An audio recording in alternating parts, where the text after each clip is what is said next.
Bible క్రైస్తవ మతం గురించి మాట్లాడదు, లేకపోతే కొన్ని రిచువల్స్ గురించి మాట్లాడదు, కానీ సిస్టమ్స్తో కూడిన ఒక కింగ్డమ్ గురించి మాట్లాడుతుంది. పరలోక రాజ్యం అనగా దేవుని యొక్క మైండ్ సెట్స్తో నడిచే ఒక రాజ్యం. దేవుని యొక్క కింగ్డమ్లో కూడా సిస్టమ్స్ ఉంటాయి.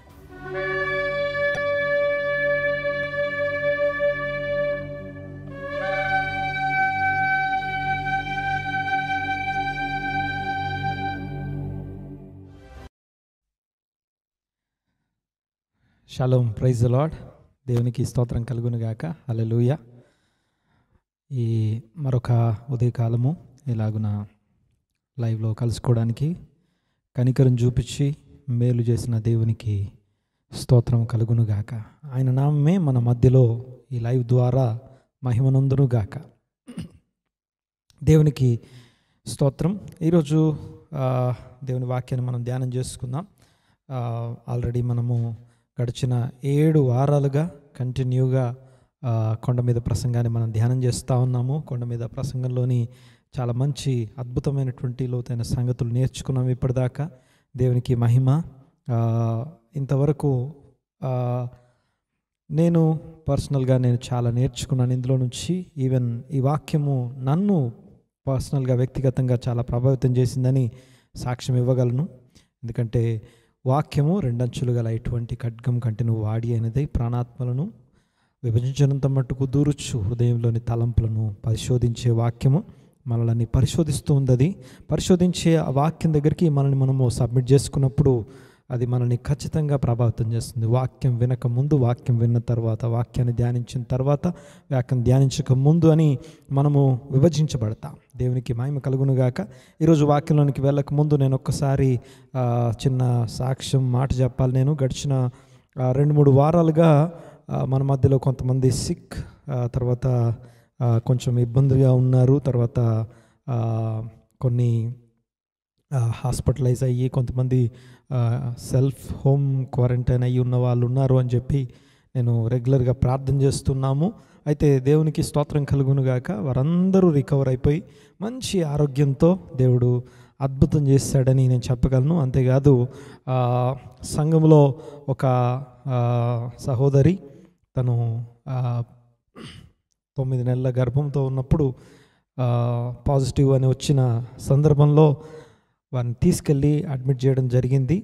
దేవుని మహాకృప ఏంటంటే వితిన్ 6 డేస్లో తను నార్మల్గా కేవలము పాజిటివ్ నుంచి నెగిటివ్లోకి రావడము, ఆ తర్వాత అంతేకాదు దేవుడు అద్భుతమైనటువంటి కుమారుణ్ణి ఇవ్వడము, ఇలాంటి అద్భుతాలు గడిచిన 3-4 వారాలుగా జరుగుతున్నాయి.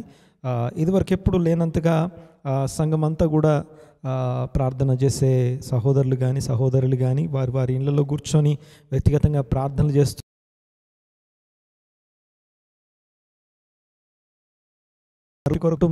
ప్రార్థనలకి జవాబు దయచేస్తూ సంఘమును ఆయన రెక్కల కౌగిలి కింద ఉంచి ఆ రెక్కల్లో ఉన్నటువంటి స్వస్థతని సంఘానికి ఇచ్చాడని నేను నమ్ముతున్నాను. అయితే ఈ వారము ఇంకా ఎవరెవరైతే సిక్, లేకపోతే ఇంకా ఎవరైనా అనారోగ్యంతో బాధపడుతున్నారో వారి కొరకు ఒక్క మాట ప్రార్థన చేద్దాము. ఆ తర్వాత ఆ ప్లేస్లో ఉండి ఆ యొక్క రోగగ్రస్తుల మధ్యలో వ్యక్తిగతంగా ఎక్స్పోజ్ అయ్యి కూడా ఉద్యోగాలు చేస్తున్న వారు ఉన్నారు. వారందరి కొరకు ఒక్క మాట ప్రార్థన చేద్దాము. దేవునికి స్తోత్రం చెల్లిద్దాము. దేవుడు అద్భుతాలు జరిగించే దేవుడు, ప్రార్థనకి జవాబిచ్చే దేవుడు. ఇది మన నీతిని బట్టి మనమేదో మంచివారం, మనమేదో గొప్పవారం అని కాదు, కానీ కేవలం ఆయన మహాకనికరము, ఆయన కృపను బట్టి ఆయన మనల్ని దర్శించి స్వస్థపరచు దేవుడుగా మనం చూస్తున్నాం. ఒక్క మాట ప్రార్థన చేసుకుందాం, కళ్ళు మూసుకుందాం. ఈ యొక్క విజ్ఞాపన ప్రార్థన చేసిన తర్వాత ఈరోజు వాక్యంలోకి వెళ్దాం. అందరం కళ్ళు మూసుకుందాం. ఉన్న పాటన దేవుడు చేసిన అద్భుతాలను బట్టి స్తుతిద్దాము. ఆ తర్వాత ఇప్పుడు అవసరతల కొరకు విజ్ఞాపన చేద్దాం. అందరం కళ్ళు మూసుకుందాం. ఉన్న పలంగా దేవా స్తోత్రము స్తోత్రము స్తోత్రం నాయన, మీకు వందనాలు. అద్భుతకరుడు, ఆశ్చర్యకరుడు, ఆలోచనకర్త అని పేరు కలిగిన వాడ మీకు వందనాలు. ఇదిగో మా రాజ్యభారంను మోస్తున్నవాడ మీకు వందనాలు. స్తోత్రనైనా కనికరం కలిగిన వాడ మీకే వందనాలు, వందనాలు, స్తుతులు, స్తోత్రం చెల్లిస్తున్నాం. మీ అత్యంత ఇదిగో అమూల్యమైన గొప్ప కృపను బట్టి మీకు వందనాలు. ఇదిగో స్తోత్రం నాయన. దోషులను ఏమాత్రము నిర్దోషులుగా ఎంచకుండా ఇదిగో నాయన ప్రభువా ప్రతి దోషమును పరిహరించువాడా, ప్రాయశ్చిత్తం చేయువాడా మీకు వందనాలు. తన అతిక్రమలకు పరిహారం నొందినవాడు ధన్యుడు అని. ఇదిగో మా అతిక్రమాలను, మా పాపాలను, మా దోషాలను, మా అపరాధాలన్నిటినీ సిలువ మీద క్రీస్తు యేసు అనబడుతున్న మా రక్షకుడైన దేవుని కుమారుని శరీరంలో వాటన్నిటినీ పరిహరించి ఈ దినమున నన్ను మమ్మల్ని ఇదిగో కేవలం నాయన ప్రభా మీ మహాకృపను బట్టి, మీ అత్యంత కనికరమును బట్టి మా మీద జాలిపడి ఇదిగో నాయన ప్రభా మీరిచ్చిన ఆరోగ్యము, నెమ్మది, స్వస్థత, అద్భుతాలన్నిటిని బట్టి వందనాలయ్యా. స్తోత్రము స్తోత్రము స్తోత్రం. మరొకసారి ఇది మా భక్తి కాదు, ఇది మా నీతి కాదు, ఇది మా క్రియల వలన కలిగినది కాదు, కేవలం కృప వలన అయినదని ఒప్పుకుంటూ ఆయన స్తోత్రం చెల్లిస్తున్నాం. నాయన మీకే వందనాలు వందనాలు వందనాలు. ఇదిగో మీరు చేసిన మేళ్ళను బట్టి మీకు వందనాలు, జవాబులను బట్టి మీకు వందనాలు, ప్రార్థన ఇదిగో సమాధానాలు, అద్భుతాలను బట్టి కృతజ్ఞతలు, స్తుతులు, స్తోత్రం చెల్లిస్తున్నాము నాయన. గొప్ప కార్యములు చేసే దేవా మీకు వందనాలు. ఈ దినమున ఈ దినపు వాక్యం కొరకు వేడుకుంటున్నాము, సహాయం దయచేయండి. మీ వాక్యము చేత ఈ లైవ్లో ఎంతమంది నాతో పాటు ఏకీభవించారో, ఇదిగో ఎవరికి ఈ వాక్యం అవసరమైందో వారందరినీ ఇదిగో ఈ యొక్క ఛానల్కి ట్యూన్ అవ్వడానికి ఇదిగో సమస్తమును సమకూర్చి జరిగించమని విజ్ఞాపన చేస్తున్నాం నాయన. మీకే వందనాలు వందనాలు చెల్లిస్తున్నాం.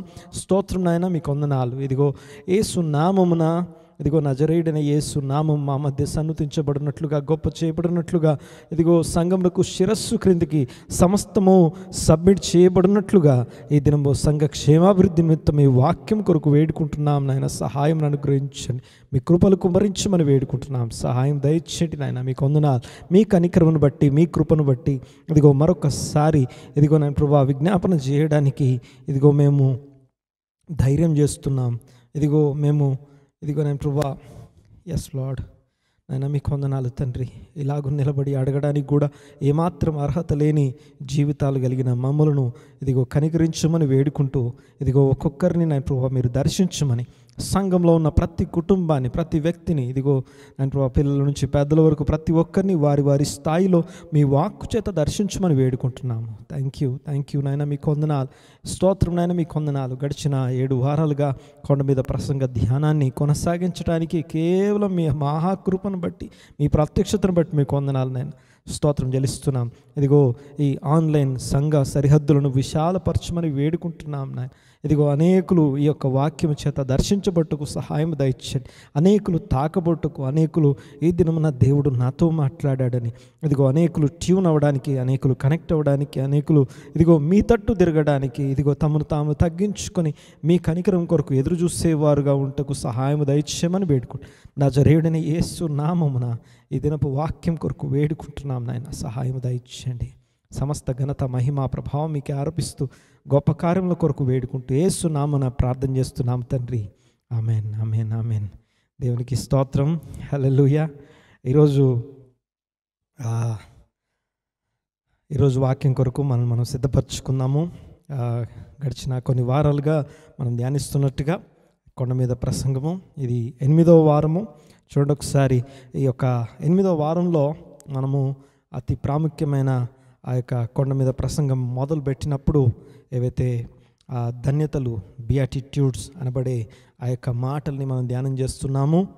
ఆత్మ విషయమై దీనులైన వారు ధన్యులు అని ఒక వారం అంతా ధ్యానం చేశాము. ఆ తర్వాత దుఃఖపడువారు ధన్యులు, సాత్వికులు ధన్యులు, నీతి కొరకు ఆకలి దప్పులు గలవారు ధన్యులు. ఈ మాటలన్నీ మనం ముగించుకొని ఈ వారము కనికరము గలవారు ధన్యులు, వారు కనికరము పొందుదురు.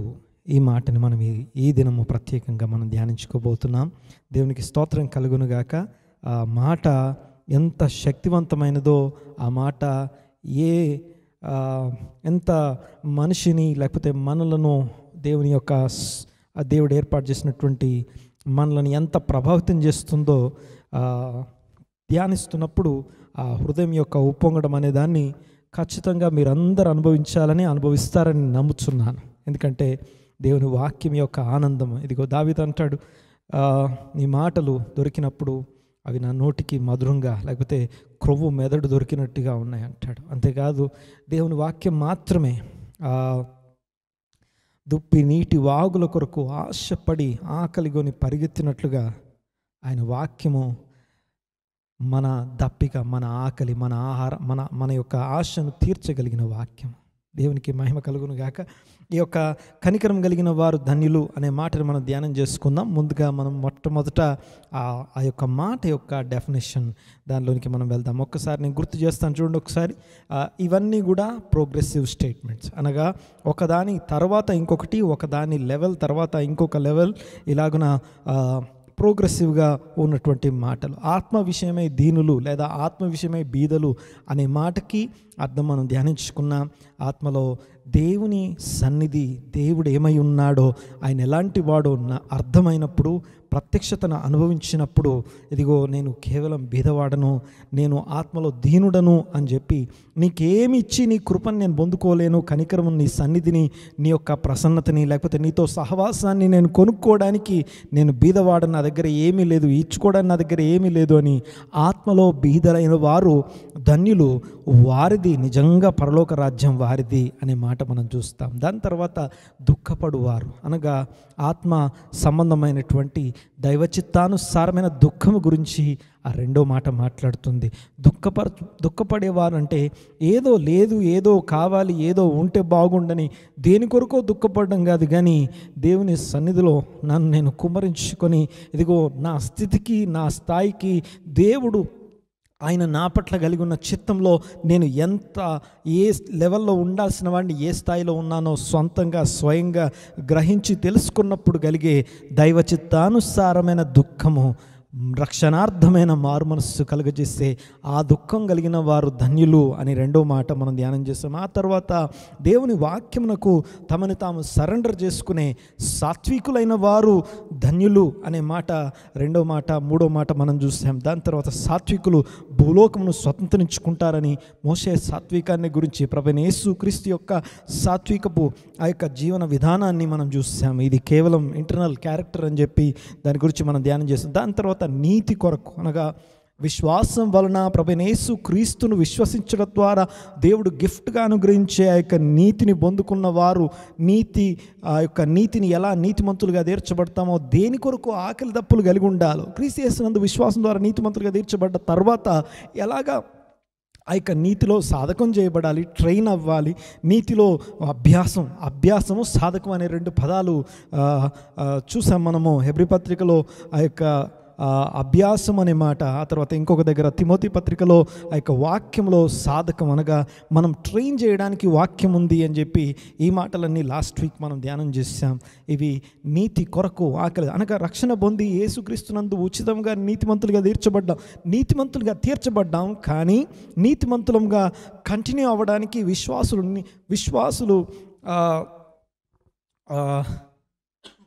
దేవునికి స్తోత్రం. చూడండి ఒకసారి, విశ్వాసులు ఎలా జీవించాలి అనడానికి అబ్రహాం గురించి మనం లాస్ట్ వీక్ మాట్లాడుకున్నాం. జస్ట్ ఒక్క మాట గుర్తు చేసి ఈరోజు వాక్యంలోకి వెళ్దాం. చూడండి ఒకసారి, అబ్రహాము తన కుమారుణ్ణి బలిగా అర్పించినప్పుడు నీతిమంతుడిగా తీర్చబడ్డాడని యాకోబు పత్రికలో ధ్యానం చేశాం. ఓకే, చూడండి ఒకసారి.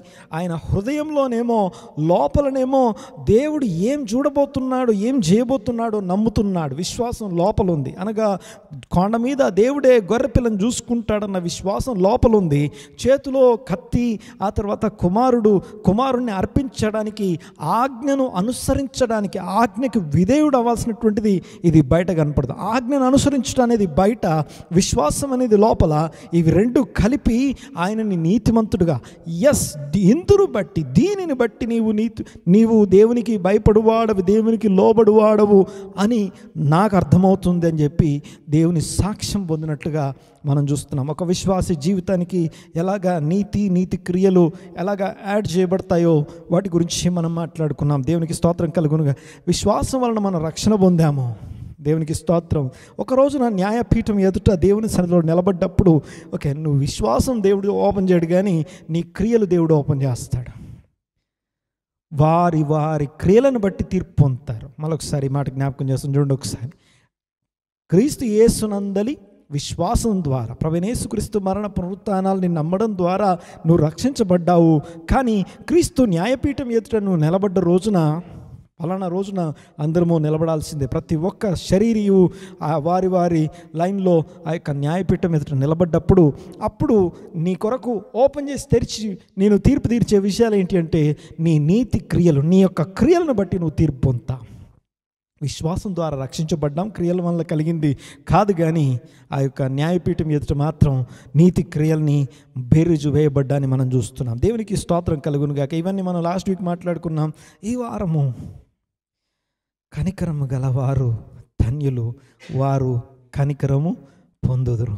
దేవునికి స్తోత్రం, దేవునికి స్తోత్రం. చూడండి ఒకసారి, ఈ కనికరము అనే మాట ఇంగ్లీష్లో మర్సిఫుల్ అనే మాట మనం చూస్తాం. ఇక్కడ ఇంగ్లీష్ వర్డ్ లేకపోతే తెలుగు వర్డ్, ఈ భాష పదాలన్నీ కాదు కానీ ఆ యొక్క బైబిల్ భాష, ఓకే, బిబ్లికల్ డెఫినేషన్, వాక్యానుసారమైనటువంటి నిర్వచనాన్ని చూసుకున్న తర్వాత మనము ఈరోజు వాక్యంలోనికి వెళ్తాం. చూడండి ఒకసారి, ద ఫస్ట్ స్టెప్ ఏంటంటే ద డెఫినేషన్ ఆఫ్ ఆ కనికరము, మర్సీ అనే మాటలకి మనము డెఫినేషన్ చూసుకుంటాం. చూడండి ఒకసారి, వాట్ ఈస్ ద డెఫినేషన్? అసలు ఈ డెఫినేషన్ ఏంటి? ఫస్ట్ ఆ డిఫైన్ చేసుకోవడానికి okay, we need to understand the Hebrew word. అనగా దేవుడు ఆ యొక్క బైబిల్ని మొట్టమొదటి బైబిల్ రాసినటువంటి లేకపోతే బైబిల్ భాష అయినటువంటి హీబ్రూ భాషలో నుంచి ఈ యొక్క కనికరము అనే మాటని ముందు అర్థం చేసుకుందాం. What is this? ఈ యొక్క కనికరము అనే మాట హీబ్రూలో ఏమంటారు, దాని డెఫినేషన్, దాని అర్థం ఏంటో డెఫినేషన్ తీసుకున్న తర్వాత ఆ యొక్క కనికరాన్ని నిర్వచించుకున్న తర్వాత కనికరాన్ని అర్థం చేసుకోవడానికి ట్రై చేద్దాం.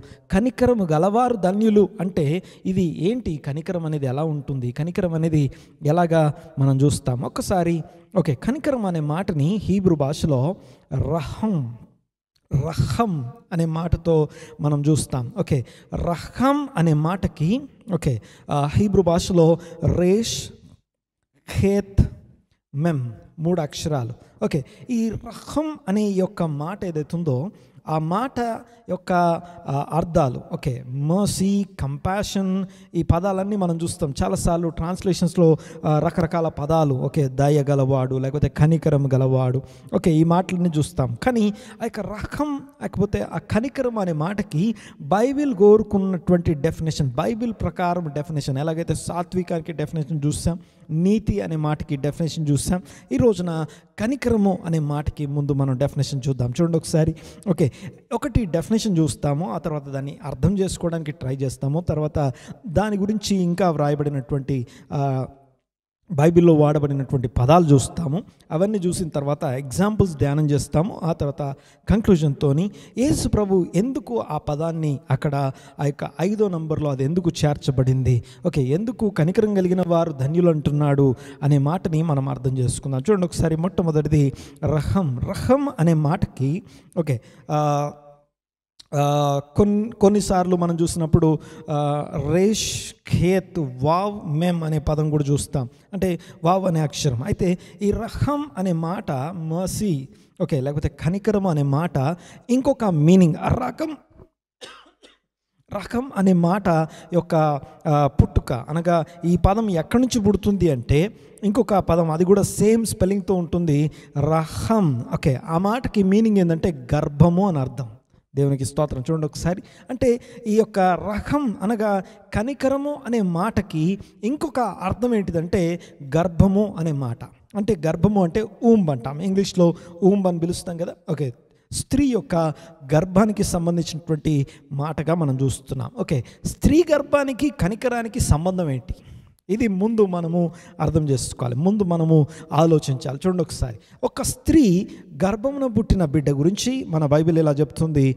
యెషయా గ్రంథము 49వ అధ్యాయం 15వ వచనం కనుక మనం చూస్తే అక్కడ ఏమనుందంటే 49వ అధ్యాయం 15వ వచనం యెషయా గ్రంథంలో ఏమని రాస్తుందంటే, అయితే సియోను యెహోవా నన్ను విడిచిపెట్టి ఉన్నాడు, ప్రభువు నన్ను మర్చి ఉన్నాడు అని అనుకొనుచున్నది. అది 14వ వచనం, 49వ అధ్యాయం 14వ వచనం.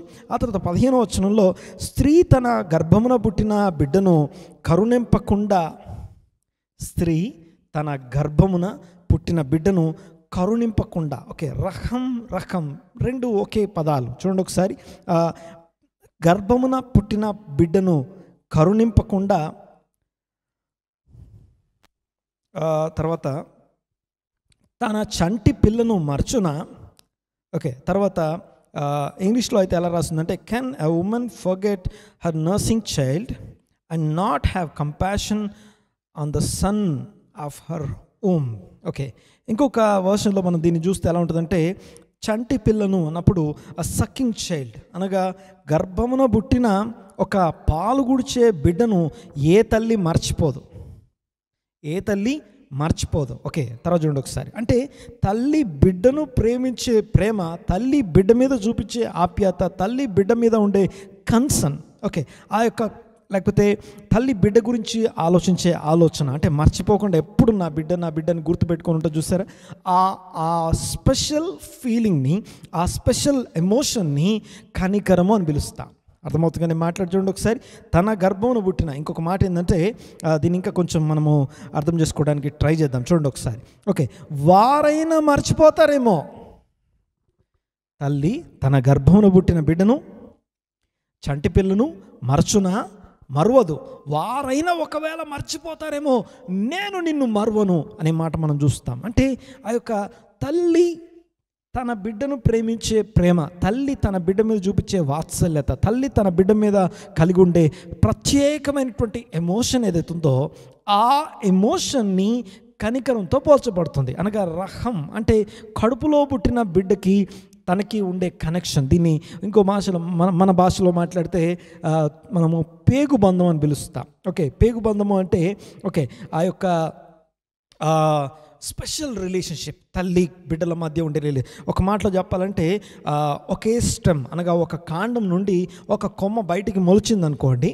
ఓకే, ఈ రెండు కనెక్ట్ అయి ఉంటాయి కాబట్టి అవి ఆ కాండములో నుంచి మొలిచినటువంటి ఒక కొమ్మగా చూస్తాం. కానీ తల్లి బిడ్డల యొక్క అనుబంధాన్ని కూడా కనబడనటువంటి ఒక ఎమోషనల్ లేకపోతే ఒక ప్రత్యేకమైనటువంటి ఒకే స్టెమ్ అనగా ఒకే కాండం నుంచి బయటకు వచ్చినటువంటి కొమ్మలుగా, అంటే ఇది నా కొమ్మనే అని, అంటే వీఆర్ కనెక్టెడ్ ఈచ్ అదర్ అనగా తల్లి బిడ్డల మధ్య కనబడనటువంటి ఒక సూపర్ న్యాచురల్ అనుబంధం కలిగి ఉండని మనం చూస్తాం. ఆ అనుబంధాన్ని కనికరం అంటాం. మాట్లాడితే అర్థమవుతుంది కదా. కనికరం గలవారు ధన్యులు అనే మాటకి అర్థాన్ని మనం చూస్తున్నాం. ఈ కనికరం గలవారు ధన్యులు అని మాట్లాడుకునేటప్పుడు okay, so first of all మనము ఈ యొక్క కనికరం గలవారు ధన్యులు అంటే ముందు డెఫినేషన్లో మనం ఉన్నాము. ఒకసారి చూడండి ఒకసారి. ఓకే, రహం అనే మాటకి హీబ్రూలో కనికరం అంటాము. ఆ కనికరం అనే పదము ఇంకొక పదం నుంచి అనగా ఊంబ్ అనగా గర్భము అనే పదం నుంచి పుడుతుంది.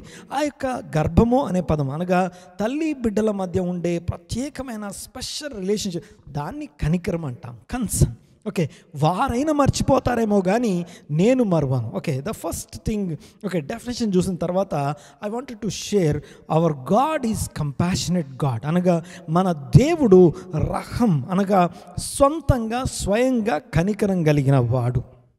మన దేవుడు సర్వసృష్టికర్త, సర్వాధికారి, సర్వశక్తిమంతుడు, సర్వజ్ఞాని అని మనము ఎవరినైతే మాట్లాడుతున్నామో ఆయన వ్యక్తిగతంగా తర్వాత తను స్వయంగా కనికరం గలవాడు. దేవునికి స్తోత్రం కలిగిన గాక. చూడండి ఒకసారి, దేవుడు కనికరం గలవాడు అనే మాటని ఓకే ఇక్కడ యేసు ప్రభువు కొండ మీద ప్రసంగంలో కనికరం గలవారు ధన్యులు అంటున్నప్పుడు జాగ్రత్తగా చూడండి ఒకసారి. కనికరం గలవారు ధన్యులు అనడం మనం ఇక్కడ చూస్తాం. సేమ్ ఇదే విషయము లూకా సువార్త 6వ అధ్యాయం 36వ వచనంకి వెళ్ళండి ఒకసారి. లూకా సువార్త 6వ అధ్యాయం 36వ వచనం ఒకసారి చూడండి ఒకసారి. లూకా సువార్త 6వ అధ్యాయం 36వ వచనం. కాబట్టి మీ తండ్రి, మీ పరలోకపు తండ్రి కనికరము గలవాడై ఉండినట్టు మీరును కనికరము గలవారై ఉండుడి. Praise the Lord. చూడండి ఒకసారి ఏమని రాస్తుంది ఇక్కడనేమో కనికరం గలవారు ధన్యులు అనే మాట మనం చూస్తాం. సేమ్ అదే యేసయ్య, అదే యేసు ప్రభు ఆయన మాట్లాడుతూ 6వ అధ్యాయం 36వ వచనం లూకా సువార్త ప్రకారం ఆయన అంటున్నాడు, మీ పరలోకపు తండ్రి కనికరము గలవాడు, ఆయన ఎలాంటి కనికరం గలవాడో మీరు అలాంటి కనికరం కలిగి ఉండండి అని చెప్పి ఒక మాటని మనం చూస్తున్నాం. అంటే కనికరము అనే మాటని రహం అని మాట్లాడుకున్నాం కదా. దీనికి okay right perfect example, first of all the model ఎవరు అంటే దేవుడే వస్తాడు. ఒక్కసారి చూడండి ఒకసారి. ఇప్పుడు నేను చెప్పే విషయాన్ని ఒక్కసారి అర్థం చేసుకోండి ఒకసారి. కనికరం గలవారు ధన్యులు అని అంటున్నప్పుడు ఎవరన్నా పలానా గ్రూప్ వాళ్ళు కనికరం కలిగి ఉంటారు, వారు ధన్యులు కాదు. కొంచెం జాగ్రత్తగా రండి ఒకసారి నేనేమంటున్నాను. ఓకే, బేసికల్గా దేవుడు మన పరలోకపు తండ్రి కనికరం కలిగిన వాడు కదా. ఆ కనికరం కలిగిన వాడు తన పోలిక చొప్పున దేవుడు నరులని అనగా నిన్ను నన్ను సృష్టించాడు. అంటే ఈ భూమి మీద ఉన్నటువంటి ప్రతి మానవుడు అనగా ఆదాము నుండి ఇప్పటిదాకా జీవించిన ప్రతి ఒక్కడు కనికరం కలిగిన వాడుగా సృష్టించబడ్డాడు. కానీ దేవుని యొక్క ఆ యొక్క నిబంధనలో నిలవలేక కనికరమును కోల్పోతే, కనికరాన్ని మిస్ చేస్తే, ఇప్పుడు క్రీస్తు యేసునందు ఇప్పుడు ఆయన వాక్యాన్ని దగ్గరకు వచ్చి పిలుస్తూ ఉంది. ఆత్మ విషయమై నీ నిజస్థితిని తెలుసుకొని నీ బీదరికాన్ని అర్థం చేసుకొని లవోదికయ సంఘంతో అంటాడు, నీవు బీదవాడవై ఉన్నావు, కానీ నువ్వు ధనం సంపాదించుకున్నాను అనుకుంటున్నావు, కానీ యాక్చువల్గా స్పిరిచువల్ గురించి మాట్లాడుతుంది. చూడండి ఒకసారి, మనలో ఉన్నటువంటి ఆత్మ దారిద్ర్యాన్ని మనం మర్చిపోయి నాకు అన్నీ తెలుసు, నాకు అంతా అర్థమైపోయింది అన్న ధోరణి నుంచి ఆత్మలో బీదలైన వారు ధన్యులు. 2 దుఃఖపడువారు తమ నిజస్థితిని బట్టి, వాక్యాన్ని బట్టి భయపడి వణుకుచూ తమని తాము తగ్గించుకొని దుఃఖపడుతూ ఉండేవారు ఎవరో వారు ధన్యులు. ఆ తర్వాత సాత్వికులు, దేవుని వాక్యానికి లోబడిన వారు, ఇక సరెండర్ చేసుకున్న వారు ధన్యులు. ఆ వాక్యం ఏం చేస్తుందంటే నీలో నీతిని, విశ్వాసాన్ని, ఆ యొక్క నీతి క్రియల వైపు నిన్ను నడిపిస్తుంది, ఆ డైరెక్షన్ ఇస్తుంది. ఆ యొక్క చూడండి ఒకసారి, ఆ యొక్క నీతి క్రియలు చేస్తున్నప్పుడు నువ్వు చేయాల్సిన నీతి క్రియ ముఖ్యమైన, అతి ప్రాముఖ్యమైన క్రియ ఏంటి అంటే కనికరము కలిగి ఉండుట.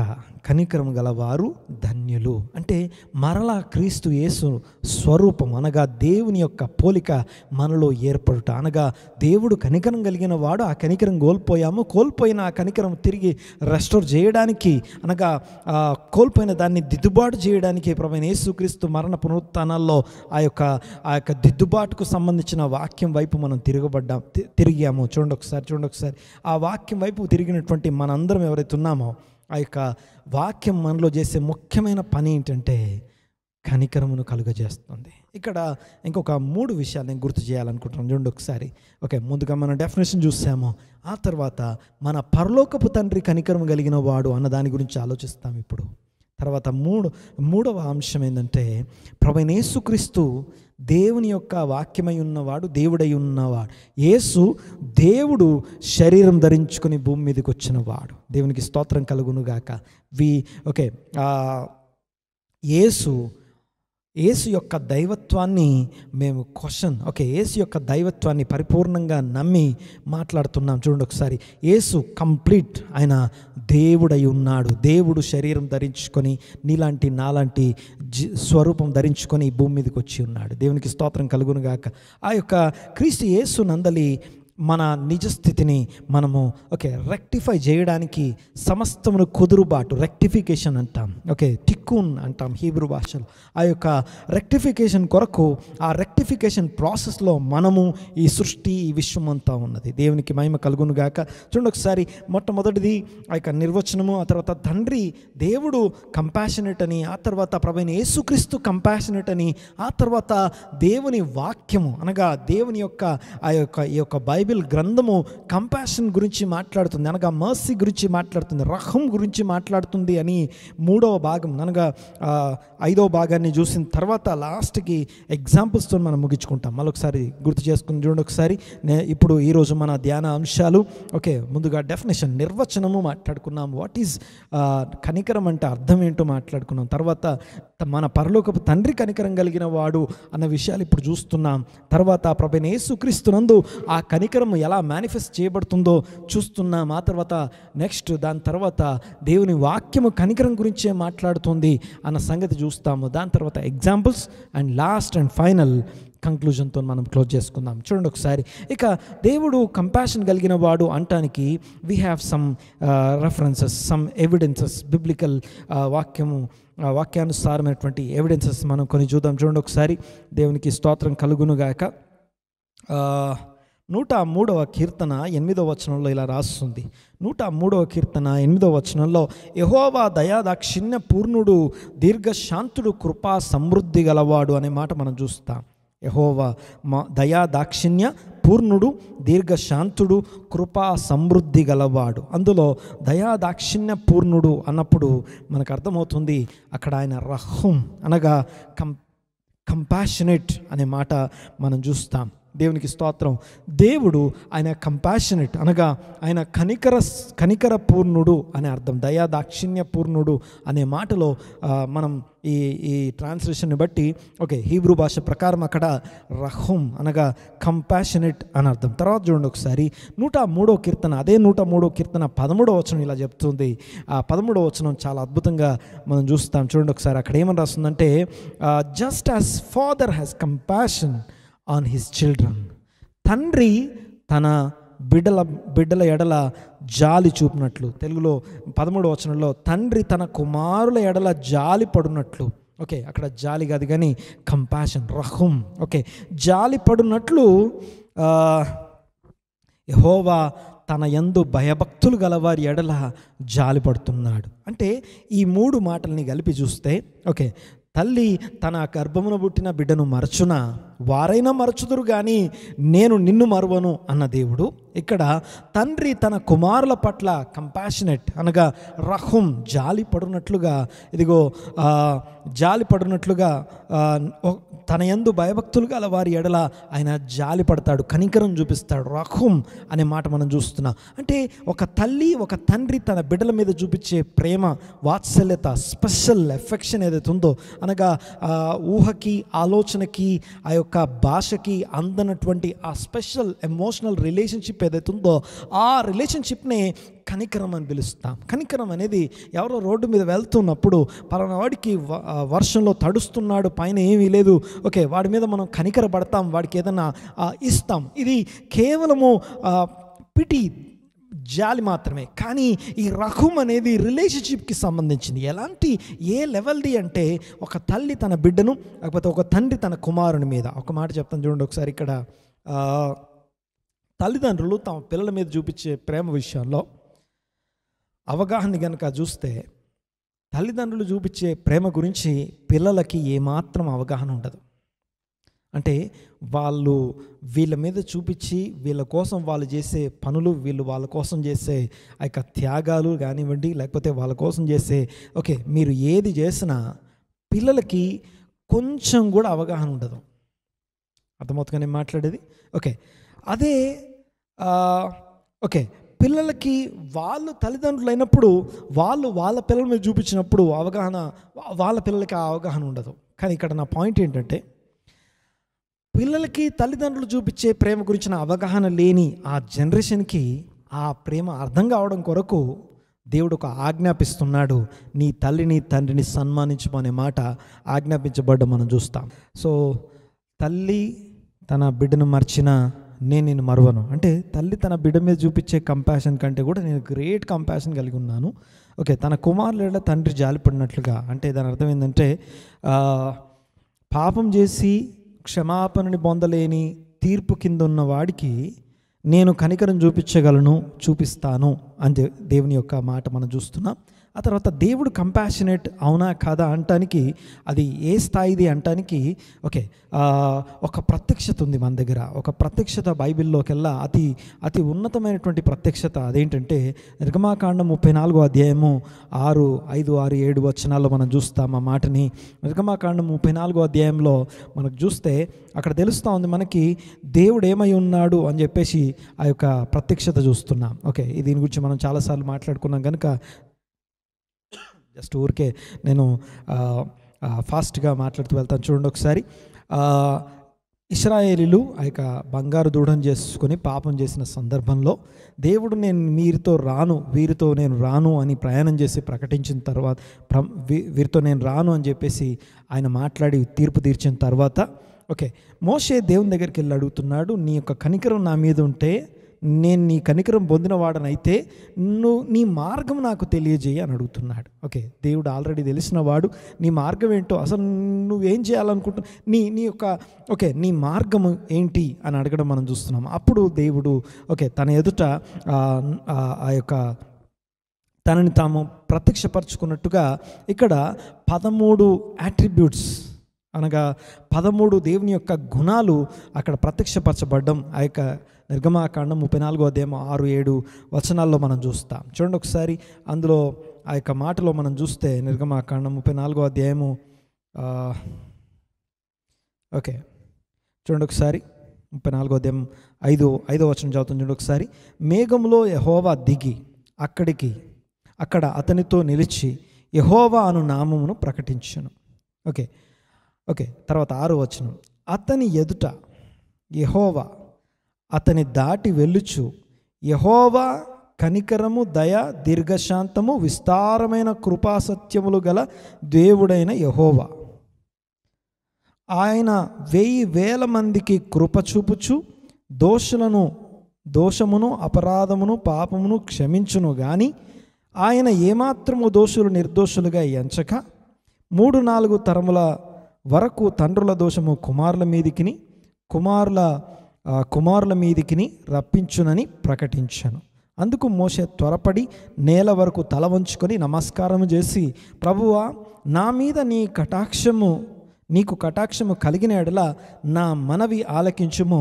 దయచేసి నా ప్రభువు మా మధ్య నువ్వు ఉండి మాతో కూడా రావలను. యాక్చువల్గా తెలుగులో ఉండే విషయానికి హీబ్రూలో ఉండే విషయానికి ఏమాత్రము సంబంధం లేని విషయాలు మనం ఆల్రెడీ ధ్యానం చేసుకున్నాం దీని గురించి. అందులో మీరు చూస్తే 13 పాయింట్లు చూస్తాం. 13 వర్డ్స్ హీబ్రూ అట్రిబ్యూట్స్ అనగా దేవుని యొక్క గుణగణాలు, మర్సీ అట్రిబ్యూట్స్ అనగా ఆయన ఎలాంటి వాడు అని తెలియజేసే 13 విషయాలు మనం చూస్తాం. చూడండి ఒకసారి. ఆ 13 విషయాల్లో మొదటి 3 అనగా యెహోవా అని 2 సార్లు, ఒకటోసారి 2 సారి అనగా 2 సార్లు యెహోవా అని రావడం చూస్తాం. 3వది ఏల్, దేవుడు అనే మాట రావడం చూస్తాం. 4వది వచ్చేసి రహం అనగా కనికరము కలిగిన వాడు అనే మాట మనం చూస్తాం. ఆ మొదట 3 సార్లు అనగా మొదటి 2 యెహోవా అని ఎందుకు ఉంది, ఆ తర్వాత 3వది ఆ యొక్క ఏల్ అనేది ఒక ఒక అట్రిబ్యూట్గా కాకుండా మామూలు పేరులాగా చూసుకొని అలా కాకుండా ప్రతిదీ రీజనబుల్గా 13 అట్రిబ్యూట్స్ అనగా దేవుని యొక్క 13 గుణాలు అక్కడ ఆయన ఎవరు ఎలాంటి వాడు, ఆ 13 ఆయన మార్గాలు అయి ఉన్నాయి. అనగా ఆ మార్గాల్లో మొట్టమొదటిది మొదటి 3 కాకుండా 4వ దాన్ని చూస్తే కనికరం కలిగిన వాడు. దేవునికి స్తోత్రం కలుగునుగాక. చూడండి ఒకసారి. ఆయన ఎవరట? కనికరం కలిగిన వాడు. దేవుని మహాకృపను బట్టి ఈ దినమున ఆయన కనికరమును మనం ధ్యానం చేస్తున్నాం. చూడండి ఒకసారి. దేవుడు తన మార్గంని బయలుపరుచుకున్న అద్భుతమైనటువంటి ప్రత్యక్షత. ఎంత ప్రత్యక్షత అంటే, అప్పటిదాకా నేను రాను అన్న దేవుడు ఎప్పుడైతే నువ్వు నీ మార్గం ఇది కదా, నువ్వు మాతో రావాలనగానే మళ్ళీ తనతో రావడం మనం చూస్తాం. ఈ యొక్క కనికరం గురించి మనం చాలాసార్లు మాట్లాడుకున్నాం. దేవునికి స్తోత్రం కలుగునుగాక. చూడండి ఒకసారి. దేవుడు కనికరం కలిగిన వాడు, మన పరలోకపు తండ్రి కనికరం కలిగిన వాడు. ఇదే మాట యోనా ఎత్తడం మనం చూస్తాం. యోనా మాట్లాడు, నీవు కనికరం కలిగిన వాడు, నువ్వు దేవుని గురించి దేవునికి మాట్లాడడం మనం చూస్తాం. నువ్వు అత్యంత కృపయు కనికరం కలిగిన వాడవు అనే మాట మనం చూస్తాం. దేవునికి స్తోత్రం కలుగునుగాక. దేవుడు కనికరం కలిగిన వాడు. ఆ తర్వాత ఆయన కనికరం యొక్క స్థాయి ఏ పాటిది అంటే, నిర్గమాకాండం 3వ అధ్యాయం 9వ వచనంలో చూస్తాం.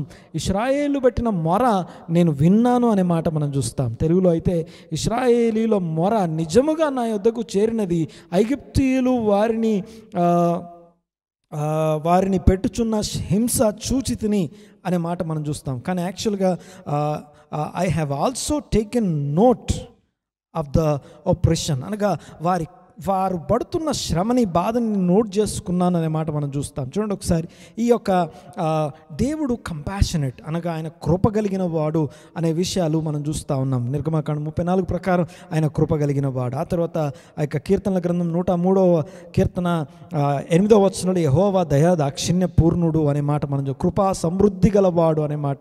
ఇవన్నీ ఎవరో చెప్తుండొచ్చేమో, కానీ యెహోవా కనికరం గలవాడు అని బంగారు దూడను చేసుకుని పాపం చేసి ఇశ్రాయేల్ అందరూ పక్కకు జరిగినప్పుడు దేవుడు ఒక్కడు నేను మీతో రానని పక్కకు జరిగి ఉన్నప్పుడు మోసే వెళ్ళి నీ మార్గం ఏంటి అని అడిగినప్పుడు నేను ఎవరినంటే కనికరం కలిగిన వాడను అని చెప్తున్నాడు. అది ఆయన క్యారెక్టర్, ఆయన యాట్రిబ్యూట్, ఆయన గుణం అది. సో దేవుడు కనికరం కలిగిన వాడు. అంతేకాదు ఆయన ఎంత కనికరం కలిగిన వాడంటే, తల్లి తన సొంత గర్భమున పుట్టిన బిడ్డను మర్చిపోతుందేమో, ఒకవేళ పాలు తాగేటటువంటి సకింగ్ చైల్డ్, ఆ యొక్క పాలు తాగే బిడ్డను తల్లి ఒకవేళ మర్చిపోతుందేమో, కానీ నేను మిమ్మల్ని మరువను అనగలిగినంత కృప కనికరం కలిగిన వాడు. ఆ తర్వాత తండ్రి తన బిడ్డల ఎడల జాలిపడినట్లుగా, తప్పు చేసిన బిడ్డ ఎదురుగా నిలబడ్డప్పుడు బిడ్డల మీద జాలిపడినట్లుగా జాలి లేకపోతే కనికరం చూపించే దేవుడు అని చూస్తున్నాం. దేవుడు కనికరం కలిగిన వాడు. అలాగే దేవుని కుమారుడు అని పిలువబడిన ప్రభువైన యేసుక్రీస్తు ఎవరైతే వాక్యము శరీరం ధరించుకొని మన మధ్య కృపా సత్య సంపూర్ణుడిగా నివసించను అని మనం ఏ వాక్యం అయితే చదువుకుంటున్నామో, ప్రభువైన యేసుక్రీస్తు ఎలా కృప కలిగిన వాడో ఒక 5 మాటలు నేను గుర్తు చేస్తాను. చూడండి ఒకసారి.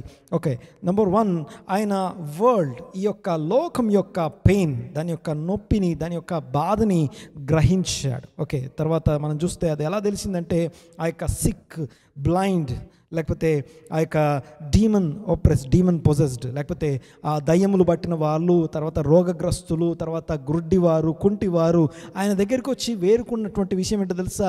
మమ్మల్ని కనికరించు అని. అంతేకాదు ఆయన దగ్గరికి తీసుకురాబడిన వారందరూ స్వస్థపరచబడ్డారు. అనగా యేసు ప్రభు ఈ భూమి మీద మూడ్ విత్ కంపాషన్, లేకపోతే ఆ మూడ్ విత్ రహం, అనగా ఆ యొక్క గర్భంలో పుట్టిన బిడ్డలు ఎలాగా కనికరించబడతారో తల్లి చేత, ఆ ప్రత్యేకమైన ఎమోషనల్ రిలేషన్షిప్ ఏదైతుందో అది ప్రభువైన యేసుక్రీస్తు కలిగి ఉన్నాడు అనే విషయాన్ని మాట్లాడుకుంటున్నాం. రెండవది, ఈ యొక్క లోకం యొక్క ఏడుపును లేకపోతే సారో, దుఃఖాన్ని గమనించడాన్ని మనం చూస్తాం. లూకా సువార్త 7:13 లూకా సువార్త 7:13 ఒక విధవరాలు తన కుమారుడు, తన ఒకగానొక కుమారుడు మరణించి ఆ కుమారుణ్ణి తీసుకెళ్తున్నటువంటి ఆ సందర్భంలో ప్రభువు ఆమెను చూచి, లూకా సువార్త 7:13 ప్రభువు ఆమెను చూచి కనికరపడి ఏడవవద్దని ఆమెతో చెప్పి, ఈ యొక్క లోకంలో ఉండే ఆ కన్నీటిని స్వయంగా అనుభవించి స్వయంగా చూసి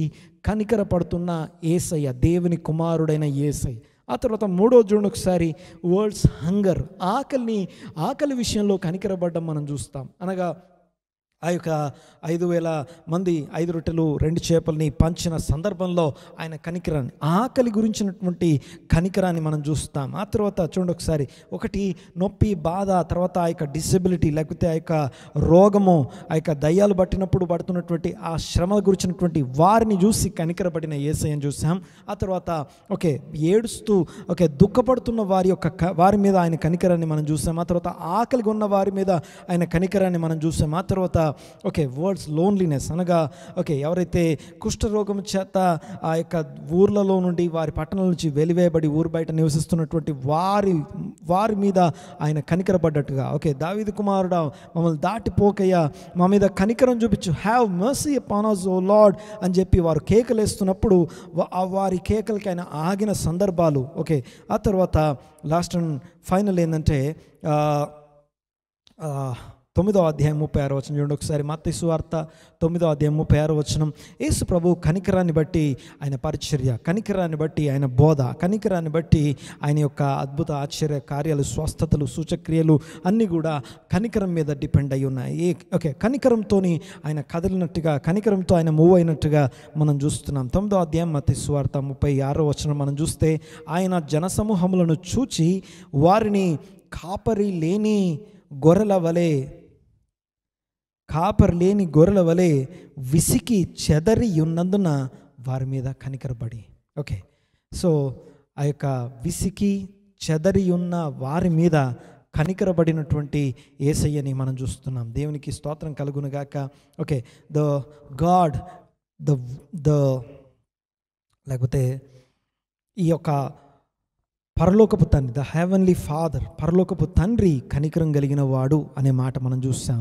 ప్రభువైన యేసుక్రీస్తు కనికరంతో ఆయన పరిచర్యని కొనసాగించడం మనం చూస్తున్నాం.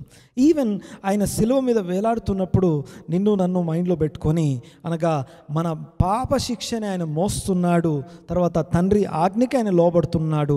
ఈ విషయాన్ని కూడా మనం చూస్తూ ఉన్నాం. దేవునికి స్తోత్రం కలుగును గాక. కేవలము పాపులమై మరణమునకు జోగి ఉన్న మనలను రక్షించుటకు కేవలం కనికరం ఉంది గనుకనే, కనికరం కలిగిన వాడు, కనికర పూర్ణుడు గనుకనే ఆయన నిలబడుతున్నాడు. దేవునికి స్తోత్రం. చూడండి ఒకసారి. ఆ తర్వాత దేవుని వాక్యం. ఈ యొక్క వాక్యం కూడా కనికరం గురించి మాట్లాడుతుంది అన్న విషయాన్ని ఈ యొక్క అంశాలు మనం ధ్యానం చేద్దాం. చూడండి ఒకసారి. ఇక్కడ వాక్యము అనగా ద వర్డ్ ఆఫ్ గాడ్ కనికరం వైపు చూపిస్తుంది, కనికరం కోరుకుంటుంది అన్న విషయాలు మనం చూస్తాం. ఒక్కసారి ఈ వచనం చూద్దాం. ఒక్కసారి నన్ను చూడండి ఒకసారి. దేవునికి స్తోత్రం కలుగునుగాక. హోషేయ గ్రంథం కంటే ముందు మత్తయి సువార్త 9వ అధ్యాయం 13వ వచనం చూడండి ఒకసారి. యేసు ప్రభు మాటలను ఒక్కసారి ఆలోచన చేద్దాం ఒకసారి. వాక్యము కూడా దేవుని వాక్యం కూడా కనికరంతో నింపబడింది, కనికరం కోరుకుంటుంది అన్న దాని గురించి ముందు మాట్లాడుకుందాం. చూడండి ఒకసారి. ఓకే, 9వ అధ్యాయం 13వ వచనం. అక్కడ, అయితే నేను పాపులను పిలువ వచ్చి తిని కానీ నీతిమంతులను పిలువ రాలేదు, గనుక కనికరమునే కోరుచున్నాను కానీ బలిని నేను కోరను అను వాక్య భావం ఏమిటో వెళ్ళి నేర్చుకొనుడి అని చెప్తా ఉన్నాడు. ఓకే, మత్తయి సువార్త 9వ అధ్యాయం 13వ వచనంలో నేను పాపలనే పిలవచ్చాను, నీతిమంతులను పిలువ రాలేదు. రెండోది ఆయన అంటున్నమాట, ఓకే, బలిని కోరువాడని నేను గాను, ఓకే, కనికరమునే నేను కోరుచున్నాను అనే వాక్య భావం ఏంటో నేర్చుకోండి అంటున్నాడు. ఓకే, అంటే ఓకే, సేమ్ ఇదే మాట, అదే మాట మత్తయి సువార్త 12వ అధ్యాయం 7వ వచనం చూడండి ఒకసారి. ఓకే, ఓకే, వాక్యములో కనికరం, దేవుని వాక్యము, దేవుడు కనికరం కలిగిన వాడు, ప్రభువైన యేసుక్రీస్తు కనికరం కలిగిన వాడు, దేవుని వాక్యము కనికరంనే మాట్లాడుతుంది అని చెప్పడం గురించి ఈ అంశంలో మనం చూస్తున్నాం. చూడండి ఒకసారి. ఓకే, 12వ అధ్యాయము 6వ వచనం, 7వ వచనం, 12వ అధ్యాయం మత్తయి సువార్త 12వ అధ్యాయం 7వ వచనం చూడండి ఒకసారి. మరియు కనికరమనే కోరుచున్నాను కానీ బలిని నేను కోరను అను వాక్య భావము మీకు తెలిసి ఉంటే నిర్దోషులను దోషులని తీర్పు తీర్చకపోదురు. ఓకే, నేను బలిని కోరువాడను కాను, కనికరమనే కోరుచున్నాను. అంటే నాకు కనికరమే ఇంపార్టెంట్, కనికరం కోరుచున్నాను, బలిని కోరువాడను కాను. ఆ విషయం, ఆ వాక్యం మీకు అర్థమై ఉంటే దోషులను నిర్దోషులని మీరు తీర్పు తీర్చరు అని చెప్తున్నాడు. దేవునికి స్తోత్రం కలుగును గాక. ఈ మాట ఎక్కడ రాసుంది? కనికరమనే కోరుచున్నాను అనే మాట, వాక్యం అది దేవుని యొక్క వాక్యంలో రాసున్న వాక్యంలో. ఓకే, ఎక్కడ రాసుంది అని మీరు వెతికితే హోషేయ గ్రంథము 6వ అధ్యాయము 6-7 వచనాల్లో ఆ మాట మనం చూస్తాం. హోషేయ గ్రంథము 6వ అధ్యాయము 6-7 వచనాల్లో ఈ మాట మనం చూస్తాం. హోషేయ గ్రంథం చూడండి ఒకసారి. ఓకే, నేను బలిని కోరను కానీ కనికరమునే కోరుచున్నాను, నేను బలిని కోరను కానీ కనికరమునే కోరుచున్నాను. దహన బలుల కంటే దేవుని గుర్చిన జ్ఞానము నాకు ఇష్టమైనది. దేవునికి మనం ఏమిస్తున్నాము, ఏం చేస్తున్నాము, ఓకే, వాటన్నిటికంటే ముందు కనికరం కోరుట. ఓకే, అంటే ఏంటో కూడా చూద్దాం ఒకసారి. చూడండి ఒకసారి. ఓకే, ఆ తర్వాత 7వ వచనం చూడండి ఒకసారి, దాని కాంటెక్స్ట్. ఓకే, ఇది అర్థం కాకపోతే మనం చాలా మిస్ అవుతాం. ఓకే, 7వ వచనం చూడండి ఒకసారి. ఆదాము నిబంధనను మీరినట్లుగా వారు నా ఎడల విశ్వాసఘాతకులై నా నిబంధనను మీరుచున్నారు. ఆదాము మీరినట్లుగా మీరు మీరుతూనే ఉన్నారు. ఓకే, ఆ యొక్క మీరి విశ్వాసఘాతకులై అనగా నేను నిన్ను నమ్మి, ఓకే, ఒక ఆజ్ఞ ఇచ్చాను, ఆజ్ఞని మీరు నా నమ్మకాన్ని వమ్ము చేశారు. విశ్వాసఘాతకులై ఆదాము ఎలాగా ఆజ్ఞను అతిక్రమించాడో మీరు కూడా విశ్వాసఘాతకులై ఆజ్ఞను అతిక్రమిస్తున్నారు. అతిక్రమించడం ద్వారా ఏం జరుగుతుందంటే, ఓకే, చూడండి ఒకసారి, నిబంధనని మీరుతున్నారు.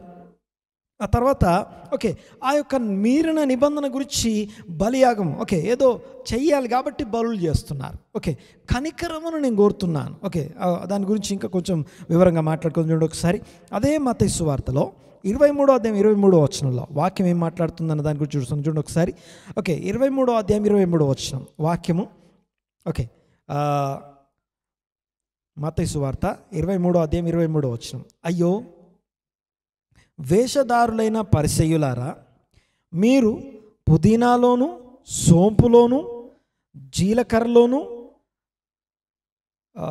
10వ వంతును చెల్లించి ధర్మశాస్త్రంలో ప్రధానమైన విషయములను, ఓకే, ఏం మాట్లాడుతున్నాను, వాక్యము కూడా కనికరము కోరుకుంటుంది అన్న దాని గురించి మాట్లాడుకుంటున్నా. ఓకే, మత్తయి సువార్త మనం ముందు ఆ యొక్క 9వ అధ్యాయం 13వ వచనం చూసాము.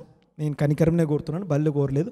ఆ మాట మీకు అర్థమైతే, ఆ రాయబడిన మాట మీకు దాని అర్థం మీకు తెలిస్తే, ఆ తర్వాత చూడండి ఒకసారి 12వ అధ్యాయం 7వ వచనంలో, ఓకే, బలిని కోరువాడని గాను కనికరమునే కోరుచున్నాను, ఆ మాట మీకు అర్థమైతే, ఆ తర్వాత హోషేయ గ్రంథంలో, ఓకే, విశ్వాసఘాతకులై మీరు నిబంధనను అతిక్రమిస్తున్నారు, నేను బలిని కోరువాడని గాను కనికరమునే కోరుచున్నాను. ఓకే, ఆ తర్వాత ఓకే, ఇక్కడికి వస్తే 23వ అధ్యాయం 23వ వచనంలో చూస్తే పుదీనా, సోపు, లేకపోతే జీలకర్ర, లేకపోతే అన్ని వీటన్నిటిలో 10వ భాగం, ఓకే, ఆ యొక్క 10వ భాగాన్ని, దశమ భాగాన్ని తీసుకొచ్చి ఇస్తున్నాం.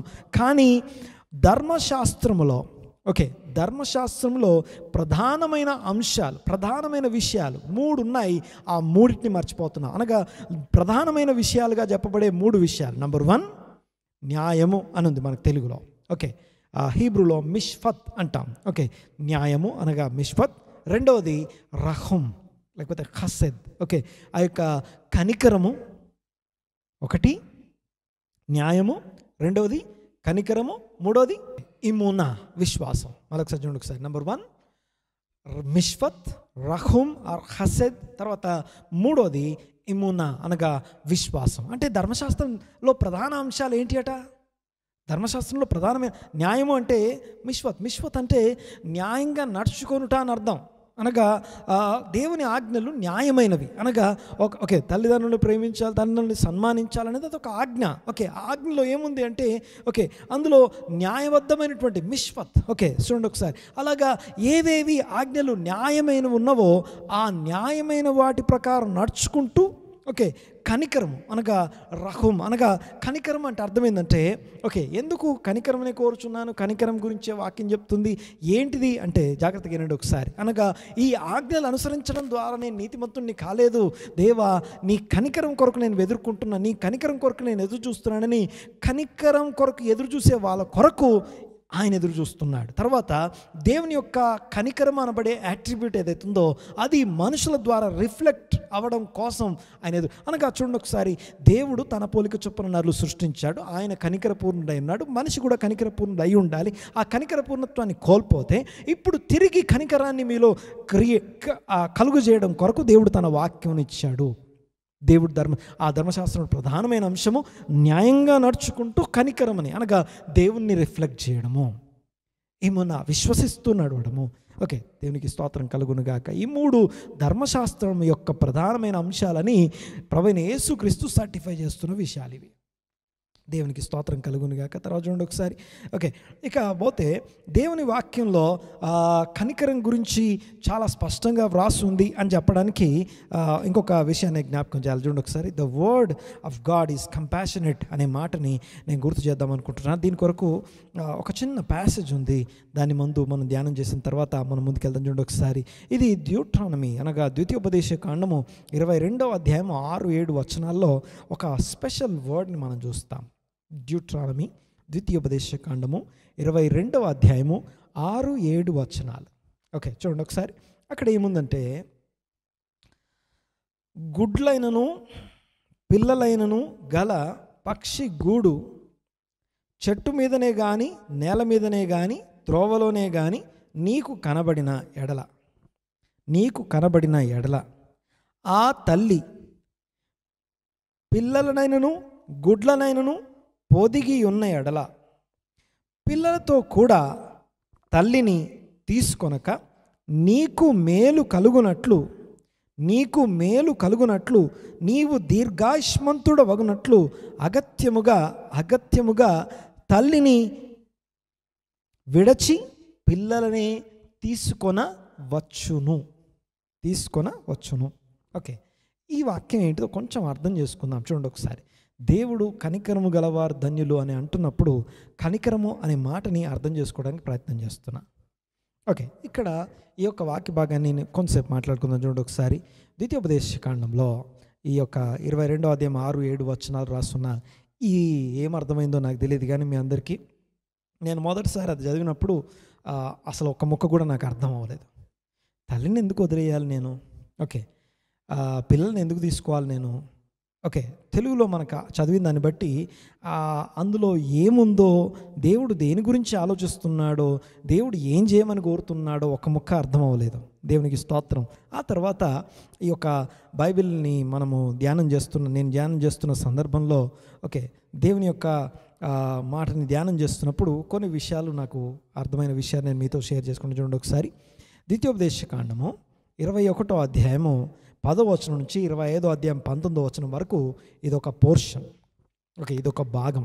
దేవునికి స్తోత్రం. ఈ యొక్క మొదటి 5 పుస్తకాలని 54 భాగాలుగా డివైడ్ చేసి ఉంటారని మాట్లాడుకున్నాం మనం.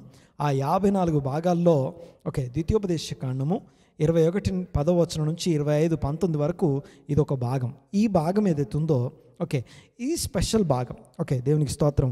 ఈ భాగంలో ఓకే మనకు తెలుసు ఓకే దేవుని యొక్క ధర్మశాస్త్రంలో ఆ యొక్క ధర్మశాస్త్రం యొక్క ప్రధానమైన అంశాలు ఇందాక మాట్లాడుకున్నాం.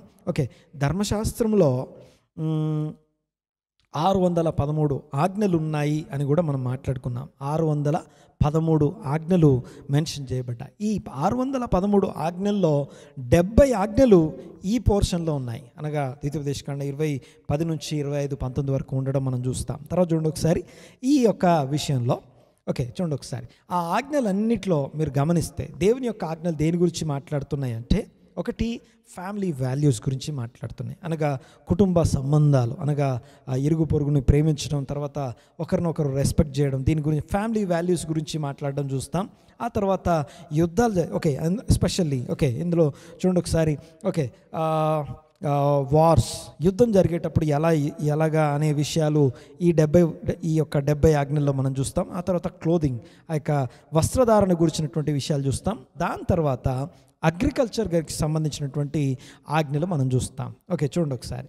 ఓకే, మనకు తెలిసిన విషయం ఏంటంటే ఓకే 2 ప్రధానమైన ఆజ్ఞలుగా విడదీయబడడం మనం చూస్తాం. ఏంటిది ఆ 2 ప్రధానమైన ఆజ్ఞలు అంటే, ఒకటేమో రిచువల్ లా, అనగా దేవుణ్ణి నువ్వు సర్వ్ చేయడానికి సంబంధించిన నీ పూర్ణ ఆత్మతో, నీ పూర్ణ బలంతో, నీ పూర్ణ వివేకంతో, నీ పూర్ణ అవగాహనతో నీ తండ్రి అనే దేవుని ప్రేమించాలి. ఇది మొదటి ఆజ్ఞ. అనగా ఓకే దీన్ని ఏమంటామంటే రిచువల్ లా, అనగా ఓకే దేవుణ్ణి సర్వ్ అనగా సేవించడానికి సంబంధించిన ఆజ్ఞగా చూస్తాం. ఆ తర్వాత ఓకే రెండవ ఆజ్ఞ ఏంటంటే ఎథికల్ లా అంటాం. హౌ టు ట్రీట్ పీపుల్, అనగా ఇతరులని ఎలా చూడాలి, ఎలాగా వారిని ట్రీట్ చేయాలని చెప్పడానికి సంబంధించిన నిన్ను వలె నీ పొరుగు వారిని ప్రేమించుము అనే మాట మనం చూస్తాం. జాగ్రత్తగా వినండి ఒకసారి. ఓకే, దేవుని వాక్యం కంపాషన్ గురించి మాట్లాడుతుంది, అనగా కనికరం గురించి మాట్లాడుతుంది అనడానికి ఈ ఎగ్జాంపుల్ మనం ధ్యానం చేస్తున్నాం. చూడండి ఒకసారి. ఓకే, నెంబర్ 1 ఓకే మనకు తెలిసిన 2 ముఖ్యమైన ఆజ్ఞలు ఏంటంటే, ఒకటి దేవుని సర్వ్ చేయడానికి, అనగా దేవుని సేవించడానికి అనగా ఆజ్ఞలు ఉన్నాయి. అనగా దేవుని ఎలా సేవించాలి అనే ఆజ్ఞలు ఒక భాగం అయితే, రెండవ భాగం ఏంటి, మనుషుల్ని ఎలా ట్రీట్ చేయాలి, అనగా మనుషుల్ని ఎలాగా ఒకరితో సంబంధం కలిగి ఉండాలి అని చెప్పి నిన్ను వలె నీ పొరుగు అని ప్రేమించుము అనే ఆజ్ఞకి సపోర్ట్ చేసే ఆజ్ఞలు, మిగతా ఆజ్ఞలు మనం చూస్తాం. ఈ కాకుండా ఓకే కనపడకుండా ఉన్నటువంటి ఇంకొక డైమెన్షన్ ఒకటి ఉంది. ఇంకొక డైమెన్షన్ అనగా ఇంకొక ఆజ్ఞల విధానాన్ని మనం చూస్తాం. అదేంటిదంటే ఓకే ఈ సృష్టి మీద పశువులు, లేకపోతే పక్షులు, లేదా చెట్లు, అగ్రికల్చర్, లేకపోతే వీటన్నిటి మీద కూడా మనిషి ఎలా చూడాలి అనే విషయాలు కూడా రాస్తున్నాయి.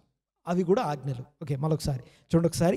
ఆజ్ఞలు యాక్చువల్గా 2 ముఖ్యమైన ప్రధానమైన ఆజ్ఞలనే మనం పట్టించుకుంటాం, చూస్తాం. కానీ అందులో ఉన్నటువంటి ఇంకొక భాగం ఏంటిదంటే, బైబిల్ ఓన్లీ ఆ యొక్క ఈ 2 ఆజ్ఞలు కాకుండా 3వ దాన్ని కూడా చెప్పడం మనం చూస్తాం. 3వ విషయం ఏంటిదంటే, పశువుల్ని ఎలా ట్రీట్ చేయాలి, లేకపోతే జంతువులను ఎలా ట్రీట్ చేయాలి, ఓకే వేటిని తినాలి, వేటిని తినకూడదు, లేకపోతే వేటిని ఎలా ట్రీట్ చేయాలి అనే విషయాలు. ఓకే అనగా అగ్రికల్చర్, ఎన్విరాన్మెంట్, లేకపోతే ఈ యొక్క మన చుట్టూనటువంటి ఈ యొక్క నేచర్, లేకపోతే ఈ యొక్క సృష్టి, లేకపోతే ఈ విశ్వాన్ని ఎలా చూడాలి, ఎలా చూసుకోవాలి అనే దాని గురించి కూడా దేవుని వాక్యం మాట్లాడుతుంది. ఇంకొక మాట గుర్తు చేస్తుంది, దేవుడు లోకమును ఎంతో ప్రేమించి అనే మాట మనం చూస్తాం. లోకము అంటే ఓకే చూడండి ఒకసారి. లోకము అనగా ఓకే దేవుడు లోకమును ఎంతో ప్రేమించి అనే మాటకి, తర్వాత లోకమును దాని ఆశయు గతించిపోను, ఈ 2 వచనాలకి ఒకదానికి సంబంధం లేదు. ఓకే లోకంలో ఉన్నదంతా ఈ శరీరాశ, నేత్రాశ, జీవడం, అంటే దేవుడు లోకమును ఎంతో ప్రేమించి అంటే శరీరాశ, నేత్రాశ, జీవడం ప్రేమించానని కాదు. ఓకే ఆ వచనం వేరే, ఈ వచనం వేరే. ఓకే మనకి తెలుగులో 2 లోకం అని వస్తాయి. ఓకే కానీ చూడండి ఒకసారి, దేవుడు సృష్టించిన సృష్టి ఏదైతే ఉందో ఓకే నీళ్ళ మీద, జలముల మీద, ఆ యొక్క మునిగి ఉన్నటువంటి ఆ యొక్క చీకటి గాఢాంధకారంలో ఉన్నటువంటి భూమిలో ఉన్నటువంటి నిరాకారంగా ఉన్నటువంటి మానవులు, ఓకే వీళ్ళందరి విషయమై కనికరపడుతున్నాడు. అనగా ఆ యొక్క పరిశుద్ధాత్ముడు కనికరపడి ఆ యొక్క కదలికల్ని మనం చూస్తున్నాం. దేవునికి స్తోత్రం. చూడండి ఒకసారి. అయితే ఆ యొక్క కనికరం గురించి మాట్లాడే దేవుడు చూడండి ఒకసారి. ఈ యొక్క ద్వితీయోపదేశకాండం 21వ అధ్యాయం నుంచి 25వ అధ్యాయం వరకు మీరు గమనిస్తే, అందులో 70 ఆజ్ఞల్లో అగ్రికల్చర్ అనగా ఎన్విరాన్మెంట్కి సంబంధించిన ఆజ్ఞలు మనం చూస్తాం. ఒకవేళ మీరు చూడండి ఒకసారి, అందులో మీరు చూస్తే ఒక పెద్ద ఎద్దుకి, ఆ తర్వాత ఒక గాడిదని కలిపి ఒక నాగటి గట్టొద్దు అంటాడు. అంటే ఒక ఎద్దు, ఒక గాడిద. ఓకే, ఎద్దేమో పెద్దగా ఉంటుంది, ఆ గాడిదేమో చిన్నగా ఉంటుంది. ఈ రెండింటిని కలిపి నాగిలి కట్టొద్దు అంటాడు. అనగా ఎందుకు రెండింటిని జోడుగా చేయొద్దంటే ఓకే, ప్రెషర్ అంతా చిన్నదాని మీద పడుతుంది, అనగా గాడిద మీద పడుతుంది. ఎద్దు పని ఎద్దుది, గాడిద పని గాడిది. ఈ రెండింటిని కలపొద్దు అంటున్నాను. అంటే పశువులు పడే వేదన, పశువులు పడే ఆ యొక్క వాటి బాధ, వాటి పెయిన్ గురించి కూడా కనికరము పడే దేవుడు అని జ్ఞాపకం చేస్తున్నాను. అనగా వాక్యము కంపాషన్ గురించినటువంటి వాక్యం కూడా ఓకే, దేవుని వాక్యం కూడా కంపాషన్తో కూడుకుంది. ఆయన ఆజ్ఞలు కూడా కంపాషనేట్ అని చెప్పడానికి ఈ మాటలు నేను గుర్తు చేస్తున్నాను. ఆ తర్వాత నూర్చెడి ఎద్దు మూతికి చిక్కం పెట్టరాదనే మాట కూడా ఈ యొక్క భాగంలోనే ద్వితీయోపదేశకాండం 21-25 అధ్యాయాలు అందులోనే మనం చూస్తాం. నూర్చెడి ఎద్దు అంటే దానికి ఆహారము, దానికి ఇష్టమైన ఓకే దాని భోజనంని ఇది మన కొరకు నూర్చుందేమో, కానీ ఆ నూర్చెడి ఎద్దు మూతికి చిక్కం పెట్టొద్దు. అది ఎంత తిన్నా కూడా ఓకే, అనగా తినేదాన్ని తిననివ్వాలి, ఎందుకంటే అది పనిచేస్తుంది. అనగా అది లేజీ కాదు, అది తర్వాత పనిచేస్తుంది కనుక అది ఎంత తినగలుగుతుందో అంత తిననివ్వాలి. అంటే ఆ పశువుల ఆకలి ఆశకి కూడా దేవుడు ఓకే వాటిని కూడా కన్సిడర్ చేయడం, వాటి మీద కూడా ఆయన కన్సర్న్ కలిగి ఉండడం మనం చూస్తున్నాం. దేవునికి స్తోత్రం కలుగును గాక. అయితే ఈ యొక్క పశువుల గూడు గురించి మాట్లాడుకుందాం. చూడండి ఒకసారి, ఈ పశువుల గూడు దేని గురించి మాట్లాడుతుంది చూడండి ఒకసారి. ఈ యొక్క ఓకే గుడ్లు కానీ చిన్న పిల్లలు కానీ ఒక గూడు లేకపోతే పక్షి గూడు. ఓకే, ఈ పక్షి గూడు ఈ పక్షి గూడట నీకు త్రోవలో కింద పడి దొరికినా, లేకపోతే ఒక చెట్టు కొమ్మ మీద దొరికినా ఓకే తీసుకోవచ్చును అంటున్నాడు. తీసుకోవచ్చు అంటున్నప్పుడు ఓకే నీ ఆకలి కోసం, నీ అవసరం కోసం తీసుకోవడం గురించి మాట్లాడుతున్నాడు. ఓకే, ఆ తీసుకునే ప్రాసెస్లో తల్లిని మాత్రం you let her go. Okay, దాన్ని పంపించేయాలి అనే మాట మనం చూస్తాం. ఓకే, దాన్ని తల్లిని పంపించేసి పిల్లల్ని ఆ యొక్క చిన్న పిల్లల్ని నువ్వు తీసుకోవచ్చు తినడం కోసం, నీ కోసం. అంటే తీసుకోవచ్చును అంటే ఫర్ ఫుడ్ అని అర్థం. జాగ్రత్తగా రండి ఒకసారి. ఓకే, ఇందులో దేవుడు దేని గురించి మాట్లాడుతున్నాడు? ఇందాక నేను గాడిద ఎద్దు గురించి మాట్లాడినట్టుగా, లేకపోతే నూర్చెడి ఎద్దు మూతికి చిక్కం పెట్టొద్దని మాట్లాడినట్టుగా, ఎలాగైతే ఆ యొక్క పశువుల యొక్క బాధ వేదన గురించి కూడా కన్సర్న్ చూపించే దేవుని మాట్లాడుకుంటున్నాం. వాక్యము వాటి గురించి కూడా కన్సర్న్ మాట్లాడుతుంది. చూడండి ఒకసారి. ఓకే, ఇక్కడ నాన్ వెజిటేరియన్ ఏదైతే ఉందో అది మనుషులకి మొదట ఇచ్చింది కాదు, ఆ తర్వాత అది ఇంక్లూడ్ చేయబడింది. అనగా నోహు జలప్రళయానికి ముందు నాన్ వెజిటేరియన్ లేదు. ఓకే, ఆ తర్వాత నాన్ వెజిటేరియన్ వచ్చింది. ఓకే, అయితే చూడండి ఒకసారి, ఈ యొక్క ఓకే మీరు ఇవి తినవచ్చును అని చెప్పేసి రక్తము తప్ప మీరు తినవచ్చును అనే ఆ యొక్క నోవాహుకి ఇవ్వబడిన ఆజ్ఞలో మనం చూస్తాం. అయితే ఈ యొక్క పక్షుల్ని తీసుకోవడం ఒక్కసారి కొంచెం ఆలోచించండి ఒకసారి. ఓకే, ఫస్ట్ ఏంటంటే ఈ పక్షి మామూలుగా అయితే మనకు దొరకదు. ఓకే, జాగ్రత్తగా వినండి ఒకసారి. ఈ తల్లి పక్షి ఏదైతే ఉందో, వెలగొట్టాలని చెప్పి ఆ పక్షి ఏదైతే ఉందో, ఆ తల్లి పక్షిని నువ్వు పట్టుకోవాలని ఎంత ట్రై చేసినా నీకు దొరకదు అది. ఓకే, సో ఎంతకీ దొరకని పక్షి ఇప్పుడు నీ గూడు నీ చేతిలో ఉంది కాబట్టి అది దొరుకుతుంది. దానికి కారణం ఏంటంటే తల్లి పక్షి తన బిడ్డల విషయంలో కనికరం కలిగి ఉంటుంది. ఆ కనికరాన్ని బట్టి ఆ బిడ్డల కోసం ఏమైనా చేయడానికి వస్తుంది. ఓకే, అంటే నీకు ఏమాత్రం దొరకని పక్షి అది తల్లి పక్షి కనుక ఇప్పుడు అది ఆ యొక్క దాని పిల్లలు, దాని గుడ్లు నీ దగ్గర ఈజీగా అందుబాటులో ఉన్నాయి కాబట్టి వాటి కోసం అది తాను త్యాగం చేసుకొని కిందికి దిగి వస్తుంది, నీ దగ్గరికి వస్తుంది. అయితే ఆ దగ్గరకు వచ్చిన దాన్ని నువ్వు రెండూ కలిపి తీసుకెళ్ళి ఓకే నీకు బలము, శక్తి, అధికారము, అథారిటీ ఉంది కాబట్టి ఓకే తల్లి ఎదురుగా తన కనికరం పడి వాటి కొరకు ప్రాణం అర్పించడానికి వచ్చినటువంటి ఆ తల్లి ఎదురుగా తన పిల్లల్ని, దాని గుడ్లని నాశనం చేయడం కానీ చంపడం కానీ అది చూసి తట్టుకోలేదు. ఆ కనికరానికి దేవుడు వాల్యూ ఇస్తున్నాడు. అర్థమవుతుంది నేను మాట్లాడేది. ఓకే, అంతేకాదు ఇక్కడ ఇంకొక మాట కూడా ఉంది మనం చూస్తే. ఓకే, వాగ్దానంతో కూడిన ఆజ్ఞ అనే మాట మనం చూస్తాం. వాగ్దానంతో కూడిన ఆజ్ఞ అని ఎఫెసీ పత్రికలో మెన్షన్ చేయడం చూస్తాం. ఏంటిది ఆజ్ఞ అంటే ఓకే నీవు దీర్ఘాయుష్మంతుడవగునట్లు నీ తల్లిని తండ్రిని సన్మానించుము అంటాడు.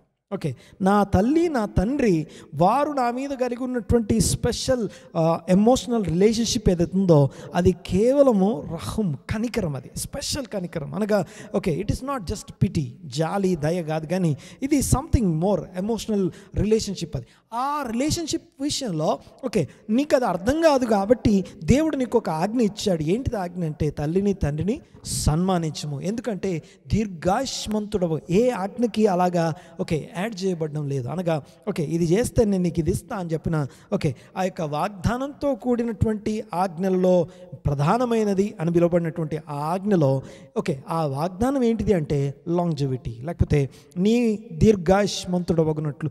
సేమ్ ఓకే చూడండి ఒకసారి, ఆజ్ఞకి వాగ్దానం ఇంక్లూడ్ చేయబడటం చూస్తాం. ఆ ఇంక్లూడ్ చేయబడినటువంటి వాగ్దానం ఏదైతే ఉందో అదే వాగ్దానం, సేమ్ వాగ్దానం ఈ తల్లి పక్షి విషయంలో కూడా రాస్తుంది. చూడండి ఒకసారి, మరొకసారి చదువుతుంది చూడండి ఒకసారి. ఓకే 7వ వచనంలో, ద్వితీయోపదేశకాండం 22వ అధ్యాయం 7వ వచనంలో ఓకే నీవు దీర్ఘాయుష్మంతుడు అవగనట్లు అగత్యముగా తల్లిని విడచి పిల్లలనే తీసుకొనవచ్చును.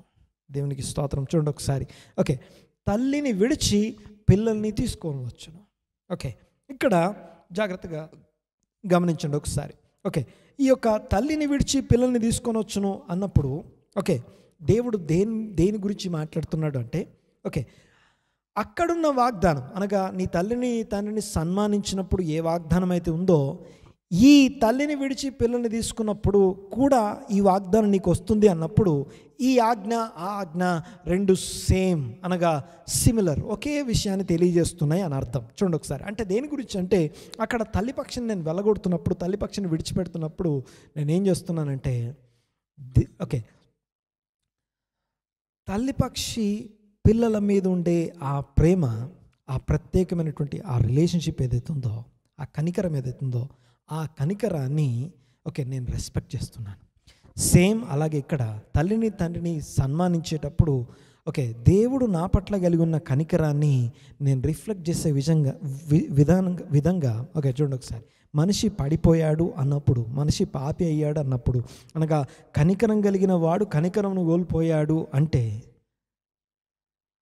దాని అర్థం కనికరం రెస్టోర్ చేయబడాలి కదా. ఓకే ఆ తిరిగి రెస్టోర్ చేయబడేటప్పుడు ఎలా రెస్టోర్ చేయబడి, ఒకటి ఆజ్ఞల ద్వారా, రెండు ప్రభువైన యేసుక్రీస్తు మరణ పునరుత్థానాలు, మూడు పరిశుద్ధాత్ముడు. ఇవన్నీ దేవుడు ఏర్పాటు చేసినటువంటి ఆ యొక్క అద్భుతమైనటువంటి ఆ రెస్టోరేషన్ ప్రణాళిక, క్రీస్తు యేసునందలి ఆ రెస్టోరేషన్ ప్రణాళిక. చూడండి ఒకసారి, ఓకే వాత్సల్యత, ఆ యొక్క కనికరం అనేది ఏదైతుందో ఓకే ఇక్కడ ఇంకొక విషయం చూపిస్తాను చూడండి ఒకసారి. ప్రోవెబ్స్, ఆ యొక్క సామెతల గ్రంథం 12వ అధ్యాయం 10వ వచనం. దేవునికి స్తోత్రం కలుగును గాక. హల్లెలూయా.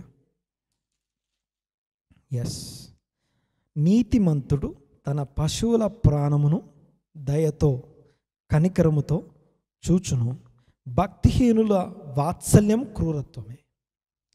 భక్తిహీనుల వాత్సల్యత క్రూరత్వం. ఓకే పోయిన వారం ఏం మాట్లాడుకున్నాం, నీతి కొరకు ఆకలి దప్పులు గనవారు అన్నది కదా. నీతిమంతుని యొక్క next action, next level life ఏంటిదంటే కనికరంతో నింపబడ్డాం. దేవునికి స్తోత్రం కలుగును గాక. ఆ యొక్క కనికరానికి సంబంధించిన ఆజ్ఞ అది, అనగా ఓకే నంబర్ 1 దేవుణ్ణి సర్వ్ చేయడానికి సంబంధించిన వాక్యము ఆజ్ఞలు ఉన్నాయి. తర్వాత మనుషుల్ని ఎలా ట్రీట్ చేయాలి అంటానికి ఆజ్ఞలు ఉన్నాయి. అలాగే పశువుల్ని, చిన్న చిన్న పక్షుల్ని, తర్వాత ఈ యొక్క అగ్రికల్చర్ థింగ్స్ వీటిని ఎలా చూడాలి అంటానికి సంబంధించిన ఆజ్ఞలు ఉన్నాయి. ఈ 3 విషయాలు, అనగా దేవుని వాక్యము కనికరం గురించి మాట్లాడుతుంది. దేవుడు కనికరం కలిగిన వాడు. ఓకే ప్రభువైన యేసుక్రీస్తు కనికరంతో ఆయన పరిచర్య, ఆయన ప్రణాళిక, ఆయన శిలువ మరణ పునరుత్థానాలు ఇవన్నీ కనికరంతో నింపబడి ఉండడం మనం చూస్తాం. కనికరము అంటే తల్లి తన బిడ్డ మీద కలిగి ఉన్న ప్రత్యేకమైన రిలేషన్షిప్కి సంబంధించిన కనికరం అది. ఓకే ఇది కనికరం. ఈ కనికరానికి వి నీడ్ ఆ వండర్ఫుల్ ఎగ్జాంపుల్ కావాలి. దేవునికి స్తోత్రం కలుగును గాక. చూడండి ఒకసారి, ఆ ఎగ్జాంపుల్ మనకి ఆయన హృదయానుసారుడని పిలువబడిన దావీదునందు మనం చూడొచ్చు. దేవునికి స్తోత్రం. చూడండి ఒకసారి ఈ ఎగ్జాంపుల్ చూసుకుందాం. మొట్టమొదటిది ఆ ఎగ్జాంపుల్లో దావీదుని మనం చూస్తాం. ఓకే దేవుని వాక్యమును దివారాత్రము ఆనందించుచు ధ్యానిస్తూ ఉంటే దేవుడు ఏమై ఉన్నాడు, దేవునితో సంబంధం ఏంటి, దేవుని సన్నిధిలో దేవుని సముఖంలో ఆయన దృష్టిలో నేనేమై ఉన్నాను, తర్వాత నేను తిరిగి ఆయన్ని కలుసుకోవడానికి నేను ఏం చేయాలి, తర్వాత ఎంత బీదవాడను, ఎలా దుఃఖపడాలి, తర్వాత ఎలా సాత్వికం కలిగి ఉండాలి, ఆ తర్వాత నీతి కొరకు ఎలా ఆకలి దప్పులు కలిగి ఉండాలి, తర్వాత అదే కనికరం నేను ఎలా కలిగి, ఇవన్నీ ఈ వాక్యం దేవుడికి నిన్ను దేవుణ్ణి కలిపి ఉంచే వాక్యం ద్వారా తెలియజేయబడుతున్నాయి. అంతేకాదు వాటి యొక్క నిజస్వరూపమైన ప్రభువైన యేసుక్రీస్తు యొక్క లైఫ్ స్టైల్ ద్వారా కూడా మనం వాటిని చూస్తాము. దావీదు దేవుని హృదయానుసారుడు, నీలాంటి నాలాంటి మానవుడే, కానీ ఆయన దేవుని వాక్యమును దివారాత్రము ఆనందించి ధ్యానించి దేవునితో సంబంధము స్వయంగా కలిగి ఉండి ఆయన జీవించిన విధానము, ఆయన డెసిషన్స్ తీసుకున్న విధానంలో కనికరాన్ని ఆయన ఎలా అవలంబించాడో ఒక ఎగ్జాంపుల్స్ 3 విషయాలను జ్ఞాపకం చేస్తాను. నంబర్ 1, మొట్టమొదటిది దావీదు తనని చంపాలనుకుంటున్నటువంటి సౌలు, తన రాజు, లేకపోతే తన భార్యకి తండ్రి, తన మామ. సౌలు తన యొక్క యజమానుడు, లేకపోతే తన ఉద్యోగం చేస్తున్నప్పుడు తన పై అధికారి, తన యజమానుడు.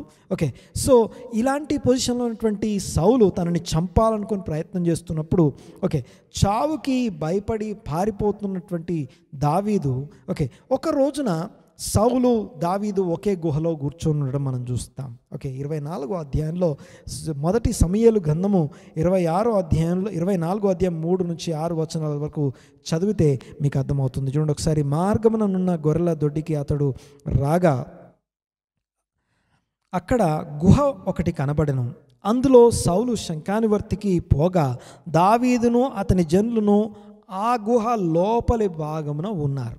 దావీదు అనుచరులు ఏ గుహలైతే ఉన్నారో అదే గుహలోకి వెళ్ళాడు. ఎవరు? సౌలు. సౌలుని చంపడం దావీదుకి చాలా చిన్న పని. దావీదుకి చాలా సింపుల్. దావీదు కత్తి చివర దావీదు కత్తి దగ్గర కత్తికి సౌల్ని చంపేయడం చాలా సింపుల్. ఆ తర్వాత అంతేకాదు దావీదు అనుచరులు కూడా ఆయన ఎంకరేజ్ చేస్తున్నారు. ఏమనంటే, నువ్వు ఈరోజు నీ పగ తీర్చేసుకో. చదవండి ఒకసారి. నెక్స్ట్ వచనంలో మనం చూస్తాం, 4వ వచనంలో దావీదు జనులు అదిగో నీ దృష్టికి ఏది మంచిదో అది నీవు అతనికి చేయునట్లు నీ శత్రువును నీ చేతికి అప్పగింతునని యెహోవా నీతో చెప్పిన దినము వచ్చెను. It is an opportunity from God. దేవుడే నీకు ఆపర్చునిటీ ఇస్తున్నాడు అని చెప్పి పక్కనున్న వాళ్ళు ఎంకరేజ్ చేస్తున్నారు. చూడండి ఒకసారి. తనని చంపాలనుకునేవాడు ఎదురుగొచ్చున్నాడు. It is so simple. ఇంకో విషయం ఏంటంటే, దావీదు కనుక సౌల్ని చంపేస్తే దావీదు లైఫ్ సెటిల్ అయిపోతుంది. అనగా ఇంకా ఆయనకి ఏ అడ్డం లేదు, ఏ ఇబ్బంది లేదు, ఆయనకి ఏ సమస్యలు లేవు. కానీ చూడండి ఒకసారి. ఇట్ ఈస్ గాడ్స్ ఆపర్చునిటీ అని చెప్పి పక్కన మాట్లాడి ఎంకరేజ్ చేసే అనుచరులు కూడా ఉన్నారు. ఎంకరేజ్ చేస్తున్నారు. చూడండి ఒకసారి. దేవుడు నీ శత్రువు నీ చేతికి అప్పగిస్తానని వాగ్దానం చేశాడు కదా, ఆ దేవుడే ఇతన్ని తీసుకొచ్చి నీ ఎదురుగా పెట్టాడు, ఇంకేం చేస్తావు, చేయి చంపేసే అని చెప్పి ఎంకరేజ్ చేస్తుంది. చూడండి ఒకసారి 4వ వచనంలో. అతనితో అనగా దావీదు లేచి వచ్చి సౌలునకు తెలియకుండా అతని పై వస్త్రపు చెంగును కోసెను. దావీదు మరి ఎందుకు వచ్చాడో కానీ, చంపుదామనే వచ్చాడో ఏమో తెలియదు కానీ పై వస్త్రపు చెంగును కోసి, 5వ వచనం చూడండి ఒకసారి. సౌలు పై వస్త్రమును తాను కోసెనని దావీదు మనస్సు నొచ్చి, ఇతడు యెహోవా చేత అభిషేకం నొందిన వాడు గనుక యెహోవా చేత అభిషిక్తుడైన నా ప్రభువునకు నేను ఈ కార్యము చేయను, యెహోవాను బట్టి అతని నేను చంపను అని తన జనులతో చెప్పాను. అంటే తనని చంపాలనుకునేవాడు తన లైఫ్ని సెటిల్ చేసే ఆపర్చునిటీ ఎదురుకొస్తే దేవుని ఆజ్ఞల తన ఆశన నా ఇష్టమా దేవుని చిత్తమా? దేవుని చిత్తము, దేవుని వాక్యం ఎరిగినవాడు, దేవుని హృదయం ఎరిగినవాడు, దేవుడు కనికరను కోరుతున్నాడు, నేను కనికరనే కోరుతానని చెప్పి సో ఆయన కనికరపడి వదిలేశాడు, చంపలేదు. దావీదు సౌలు తన చేతికి దొరికినప్పుడు వదిలేసిన దావీదుని, దేవుని వాక్యం ఎరిగిన దావీదుని, దేవుని హృదయానుసారుడైన దావీదుని మనం చూస్తున్నాం. అదే దావీదు 2వ సమూయేలు 1వ అధ్యాయంలో మనం చూస్తే అదే సౌలు, యోనతాను అందరూ చచ్చిపోవడం మనం చూస్తాం. వారందరూ చనిపోవడం మనం చూస్తాం. చూడండి ఒకసారి.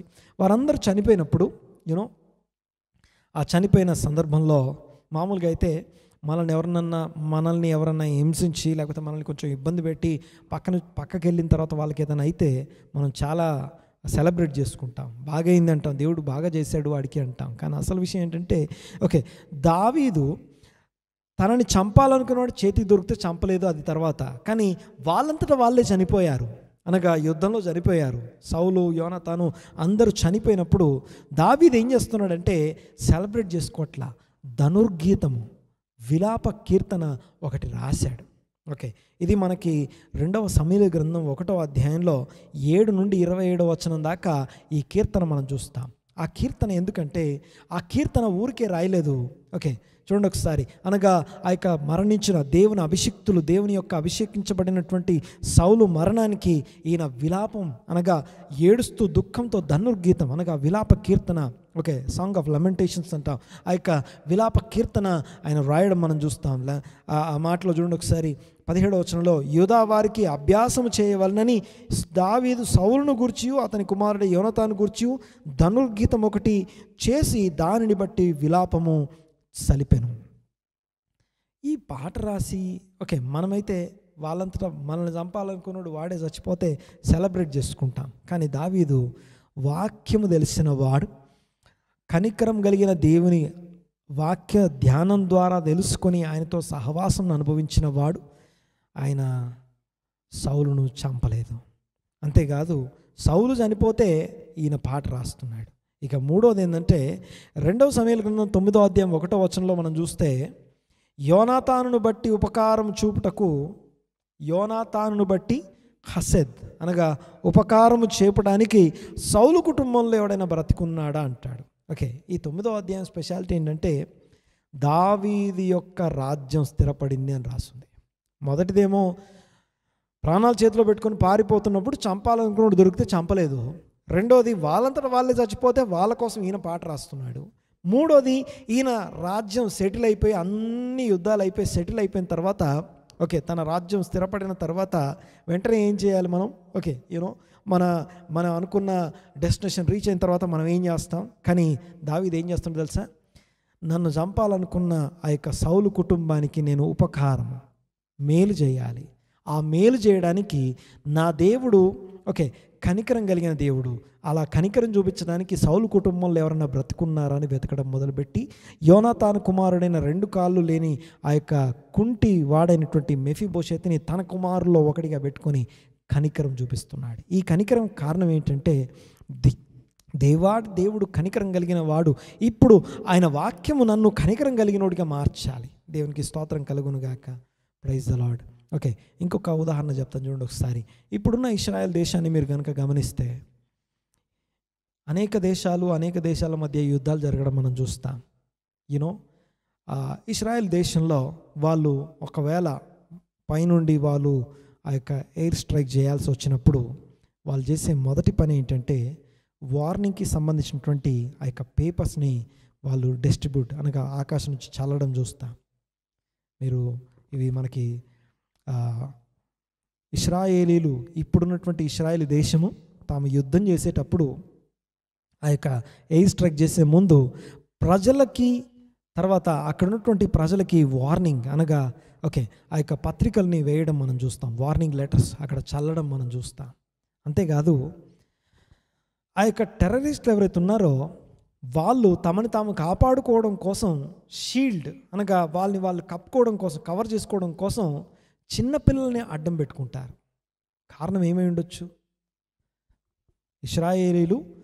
ఇశ్రాయేలు దేశస్తులు, ఇశ్రాయేల్ దేశం వారు అటాక్ చేయడానికి, ఆ యొక్క ఎయిర్ స్ట్రైక్ చేయడానికి కానీ వాళ్ళు అటాక్ చేయడానికి వచ్చినప్పుడు తమను తాము కాపాడుకోవడానికి ఆ టెర్రరిస్టులు చిన్నపిల్లల్ని అడ్డం పెట్టుకుంటారు. కారణం ఏంటంటే ఇశ్రాయేలు సైనికులు ఆ చిన్నపిల్లల మీద బాంబులు వేయరు, అనగా ఆ చిన్నపిల్లల్ని చంపరు. ఎందుకంటే వారి దేవుని నమ్ముకొని కనికరం కలిగిన, అనగా వారు వాక్యానికి విలువ ఇచ్చేవారని వీళ్ళకి తెలుసు కనుక ఇప్పటికీ అదే ఏమంటారు హ్యూమన్ షీల్డ్స్, లేకపోతే ఆ చిన్నపిల్లల యొక్క షీల్డ్ని ఇప్పటికీ ఏర్పాటు చేసుకోవడం మనం చూస్తాం. ఓకే, కానీ అదే టెర్రరిస్టులకి ఈ యొక్క చిన్నపిల్లలు, ఆడవాళ్ళు వీళ్ళ గురించి ఏ జాలి, దయ, కనికరం ఉండదు. దేవునికి స్తోత్రం. గమనించండి ఒకసారి, వాక్యం ఎరిగిన వారు, వాక్యం తెలిసిన వారు, దేవుణ్ణి తెలిసిన వారు కనికరం కలిగిన వారు. వీరు పిల్లల మీద మాత్రమే, ఇతరుల మీద మాత్రమే కాదు కానీ ఈవెన్ ఆ యొక్క ఎన్విరాన్మెంట్ మీద, తర్వాత పశుపక్షాదుల మీద కూడా జాలి కలిగి ఉంటారు. నీతిమంతులైన వారు తమ యొక్క పెట్స్, తమ యొక్క పశువులని దయతో చూస్తారు అని చెప్పిన తర్వాత నెక్స్ట్ వచనం, ఈ మాట చదువుకొని లాస్ట్ అండ్ ఫైనల్ ఇంకొక వచనం చూసుకొని మనం ముగించుకుందాం. దానికంటే ముందు ఒక్కసారి ఈ మాట చదవండి ఒకసారి. నీతిమంతుడు, సామెతల కింద 12:10 చదువుతుంది ఒకసారి. నీతిమంతుడు తన పశువుల ప్రాణమును, సోల్ని దయతో చూచును, భక్తిహీనుల వాత్సల్యము క్రూరత్వమే. అంటే భక్తిహీనుడు అనేవాడు దేవుని వాక్యం తెలుసు, ఆ వాక్యం తనలో పనిచేయనందున తనలో ఉండాల్సినటువంటి వాత్సల్యము క్రూరత్వంతో నింపబడడం మనం చూస్తాం, క్రూరంగా ట్రీట్ చేయడం మనం చూస్తాం. ఇది ఇలా ఉంటే లాస్ట్ అండ్ ఫైనల్ మర్సీ. చూడండి ఒకసారి, యాకోబు పత్రిక 2:13. యాకోబు పత్రిక 2:13 చూడండి ఒకసారి. అక్కడ ఏం రాస్తుందో మన యొక్క క్రొత్త నిబంధన, యాకోబు పత్రిక 2:13, జేమ్స్ 2:13 చూడండి ఒకసారి. కనికరము చూపని వాడు కనికరము లేని తీర్పు పొందును, కనికరము తీర్పును మించి అతిశయపడును అని తెలుగులో ఉంది. ఎవరైతే కనికరం చూపించట్లేదంటే వాక్యం అనుసరించని వారు, తర్వాత దేవుని ఎరగని వారు అని అర్థం. భక్తిహీనుల వాత్సల్యం క్రూరత్వమే. మన యొక్క పడిపోయిన స్థితి మనలో క్రూరత్వాన్ని, ఒక క్రూర సంబంధమైన యాటిట్యూడ్ని బిల్డ్ చేసింది. ఆ యొక్క క్రూరత్వాన్ని బట్టే మనము ఈ లోకం మీద క్రూరత్వంతోనే మన యొక్క డెసిషన్స్ తీసుకుంటున్నాం, అనగా క్రూరత్వంతోనే చూస్తున్నాం పశువులను కానీ, తర్వాత ఎన్విరాన్మెంట్ కానీ. అందుకే ఇజ్రాయెల్ చూడండి ఒకసారి, వాళ్ళు అక్కడ అగ్రికల్చర్ ఎలా ఉంది, అక్కడ డైరీ ఎలా ఉంది, ఆ పశువుని వాళ్ళు ట్రీట్ చేసే విధానం, ఇవన్నీ వాళ్ళ తెలివి జ్ఞానం బట్టి కాదు, వారు తమ దేవుడు వారికి ఇచ్చినటువంటి ఆజ్ఞలను అనుసరించడం ద్వారా వారు జ్ఞానం కలిగిన దేశంగా ఎంచబడుతున్నారు. ఈ వాక్యం మీకు ద్వితీయోపదేశకాండము ఆ యొక్క 4:6 మనం చూస్తాం. ఆయన విధులట మనల్ని సమస్త ప్రపంచము, సమస్త జనుల మధ్యలో జ్ఞానం కలిగిన దేశంగా మారుస్తుందట. దేవునికి స్తోత్రం. ఇలాంటి విధులు, జ్ఞానయుక్తమైన విధులు కలిగినటువంటి దేశం ఇంకేదన్నా ఉందా అని క్వశ్చన్ చేయడం మనం చూస్తాం. దేవునికి మహిమ కలుగును గాక. చివరిగా ఈ మాటను చూడండి ఒకసారి. కనికరం చూపని వాడు కనికరం లేని తీర్పు పొందుతాడు. ఈ మాట చెప్పిన తర్వాత ఇంగ్లీష్లో ఏం రాస్తుందంటే, జేమ్స్ 2:13 మర్సీ రిజాయిసెత్ అగైన్స్ట్ జడ్జిమెంట్.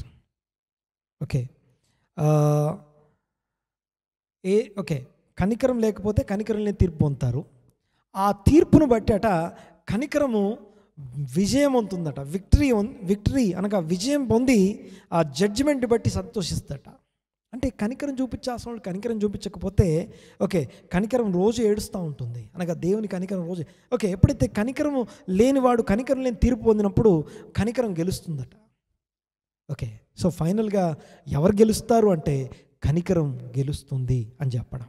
దేవునికి స్తోత్రం కలుగును. కనికరం గల వారు ధన్యులు, వారు కనికరించబడతారు.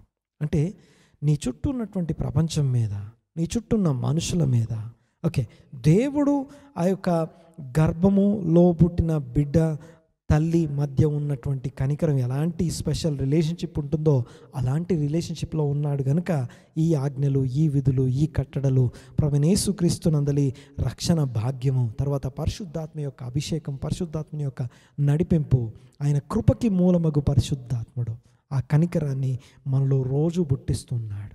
ఆ పుట్టించడం ఏదైతే ఉందో, కనికరం అనేది నూతనమైనది కాదు, కానీ ఆల్రెడీ కనికరం కలిగిన దేవుడు తన పోలిక చొప్పున నన్ను సృజించాడు. ఆ పోలిక పోయినటువంటి వాడు తిరిగి రెస్టోర్ చేయబడుతున్నప్పుడు క్రీస్తు యేసునందు మనలో కనికరం కలిగిన హృదయం పుట్టించబడుతుంది. దేవునికి మహిమ కలుగును గాక. ఇప్పటికీ ఏ విషయంలో, ఎలాంటి విషయాల్లో కనికరం లేని ఆలోచన విధానం, కనికరము లేని పద్ధతులు, కనికరము లేని లైఫ్ స్టైల్ మనం ఎక్కడెక్కడ కలిగి ఉన్నామో ఒకసారి గుర్తు తెచ్చుకొని వాటన్నిటి విషయంలో మనం పరీక్ష చేసుకొని, దేవా నీ వాక్యంకి నేను లోబడుతున్నాను, కనికరం గలవారు ధన్యులు అని మరొకసారి ఈ యొక్క కొండ మీద ప్రసంగంలో ప్రభువైన యేసుక్రీస్తు మాటని మేము గుర్తు తెచ్చుకుంటున్నాము. ఇదిగో మాకు సహాయం దయచేయండి. కళ్ళు మూసుకుందాం, ప్రార్థన చేసుకుందాం, ఏకీవిద్దాం అందరము. దేవా స్తోత్రం స్తోత్రం స్తోత్రం స్తోత్రం నాయన. కనికర పూర్ణుడా మీకు వందనాలు. మా మీద మీరు కలిగి ఉన్న ఆ యొక్క కనికరమును బట్టి మీకు వందనాలు. తూర్పుకి పడమర ఎంత దూరమో అంత దూరముగా మా దోషములను దూరపరిచి మీ కనికరమును చూపించారు. మీకు వందనాలు నాయన. కృపా సత్య సంపూర్ణుడా మీకు వందనాలు. ఇదిగో మా యొక్క ఆకలి బట్టి జాలి కనికరం చూపిస్తున్నవాడా మీకు వందనాలు. ఇదిగో మా యొక్క ఆకలిని బట్టి యెహోవా ఈరేగా, ఇదిగో పైనుండి దిగి వచ్చిన జీవాహారముగా మా దినదినపు ఆహారముని మాకు అనుగ్రహిస్తున్న మా కనికరం కలిగిన దేవా మీకు వందనాలు. Thank you lord. మాకు రోగము, మా బాధ, మా సిక్నెస్, మా యొక్క డిసీజ్, మా యొక్క పెయిన్, వీటన్నిటి విషయంలో ఇదిగో కనికరం కలిగిన వాడా మీకు వందనాలు. ఇదిగో దూరపరచబడినప్పుడు, ఇదిగో ప్రత్యేకంగా ఇదిగో అందరి నుంచి ఇదిగో వెలివేయబడిన స్థితిలో ఉన్నప్పుడు కనికరపడిన వాడా మీకు వందనాలు నాయన. స్తోత్రం చెల్లిస్తున్నాం, స్తోత్రం చెల్లిస్తున్నాం నాయన. మా పట్ల మీరు కలిగి ఉన్న ఆలోచనలు, ఉద్దేశాలను బట్టి మీకు వందనాలు. ఈ యొక్క విశ్వాన్ని, ఈ సృష్టిని ఇదిగో మీరు మిలీనియం కింగ్డమ్ కొరకు, ప్రభువైన యేసు క్రీస్తు మెస్సయ్య రెండవ రాకడ కొరకు సిద్ధపరిచే ప్రాసెస్లో ఇదిగో ఒక్కొక్కరిని మీరు ఇదిగో రిపేర్ చేస్తున్నారు, రెస్టోర్ చేస్తున్నారు, కుదురుబాటులోకి తీసుకొస్తున్నారు. మీకు వందనాలు, స్తోత్రం చేస్తూ నూతన పరుస్తున్నారు. ఆ యొక్క నూతన పరచబడిన, రిపేర్ చేయబడిన ప్రపంచాన్ని ఏలడానికి మా ప్రభువైన యేసుక్రీస్తు యొక్క రెండవ రాకడ కొరకు ఈ విశ్వమంతా సిద్ధపడుతూ ఉండగా, ఈ సందర్భంలో ఈ చివరి దినాల్లో మీరు అనుగ్రహించిన ఈ వాక్య ప్రత్యక్షతను బట్టి మీకు వందనాలు. ఈ వాక్యము సరైన విధానంలో, సరైన పద్ధతిలో ఒక్కొక్కరి హృదయాల్లోనికి చొచ్చుకుపోతున్నందుకు వందనాలు, స్తుతులు, స్తోత్రం చెల్లిస్తున్నాం నాయన. ఇదిగో హృదయంలోని, తలంపుల్లోని ఆలోచనలు పరిశోధించండి. ఇదిగో నేను ప్రభా ప్రతి ఇదిగో మీకు విరోధమైనది ఏదైనా ఉన్నదేమో వాటన్నిటిని తొలగించమని వేడుకుంటున్నా. మా యొక్క ఇదిగో సంఘము ఈరోజు నాతో ఏకీపించిన ఒక్కొక్కరి యొక్క హృదయాల్లోని ఆ యొక్క చెడుతనమును ఇదిగో తీసివేసి కనికర హృదయము దయచేయమని వేడుకుంటున్నా. స్తోత్రం స్తోత్రం స్తోత్రం నాయన. సమస్త ఘనత, మహిమ, ప్రభావం మీకు అర్పిస్తున్నాను. క్రీస్తు యేసు నందలి ఆ యొక్క కనికర పూర్ణమైనటువంటి హృదయం చేత ఒక్కొక్కరిని నింపమని వేడుకుంటున్నా. మీ ఉద్దేశాలు ఒక్కొక్కరి ద్వారా సఫలపరచుకొని మనం వేడుకుంటున్నాం నాయన. మీ చిత్తము నెరవేర్చుకొని మనం వేడుకుంటున్నాం. ఒక్కొక్కరిని సాక్షులుగాను ఇదిగో మీకు సాక్షులుగా ఉంటకు సహాయము దయచేయమని, ఇదిగో వారి జీవన విధానంలో, వారి నిర్ణయాల్లో, వారి ఎమోషన్స్లో, వారికి సంబంధించిన ప్రతి పరిస్థితుల్లో మీకు తోడు కొరకు వేడుకుంటూ గొప్ప కార్యాలు జరిగించమని, ఘనకార్యాలు జరిగించమని, గొప్ప విడుదల, ఇదిగో నెమ్మది, సమాధానము అనుగ్రహించమని వేడుకుంటూ యేసు నామమున ఈ వాక్యం అనేకులకు దీవెనకరంగా మార్చు. యేసు నామని ప్రార్థన చేస్తున్నాము తండ్రి. Amen, amen, amen.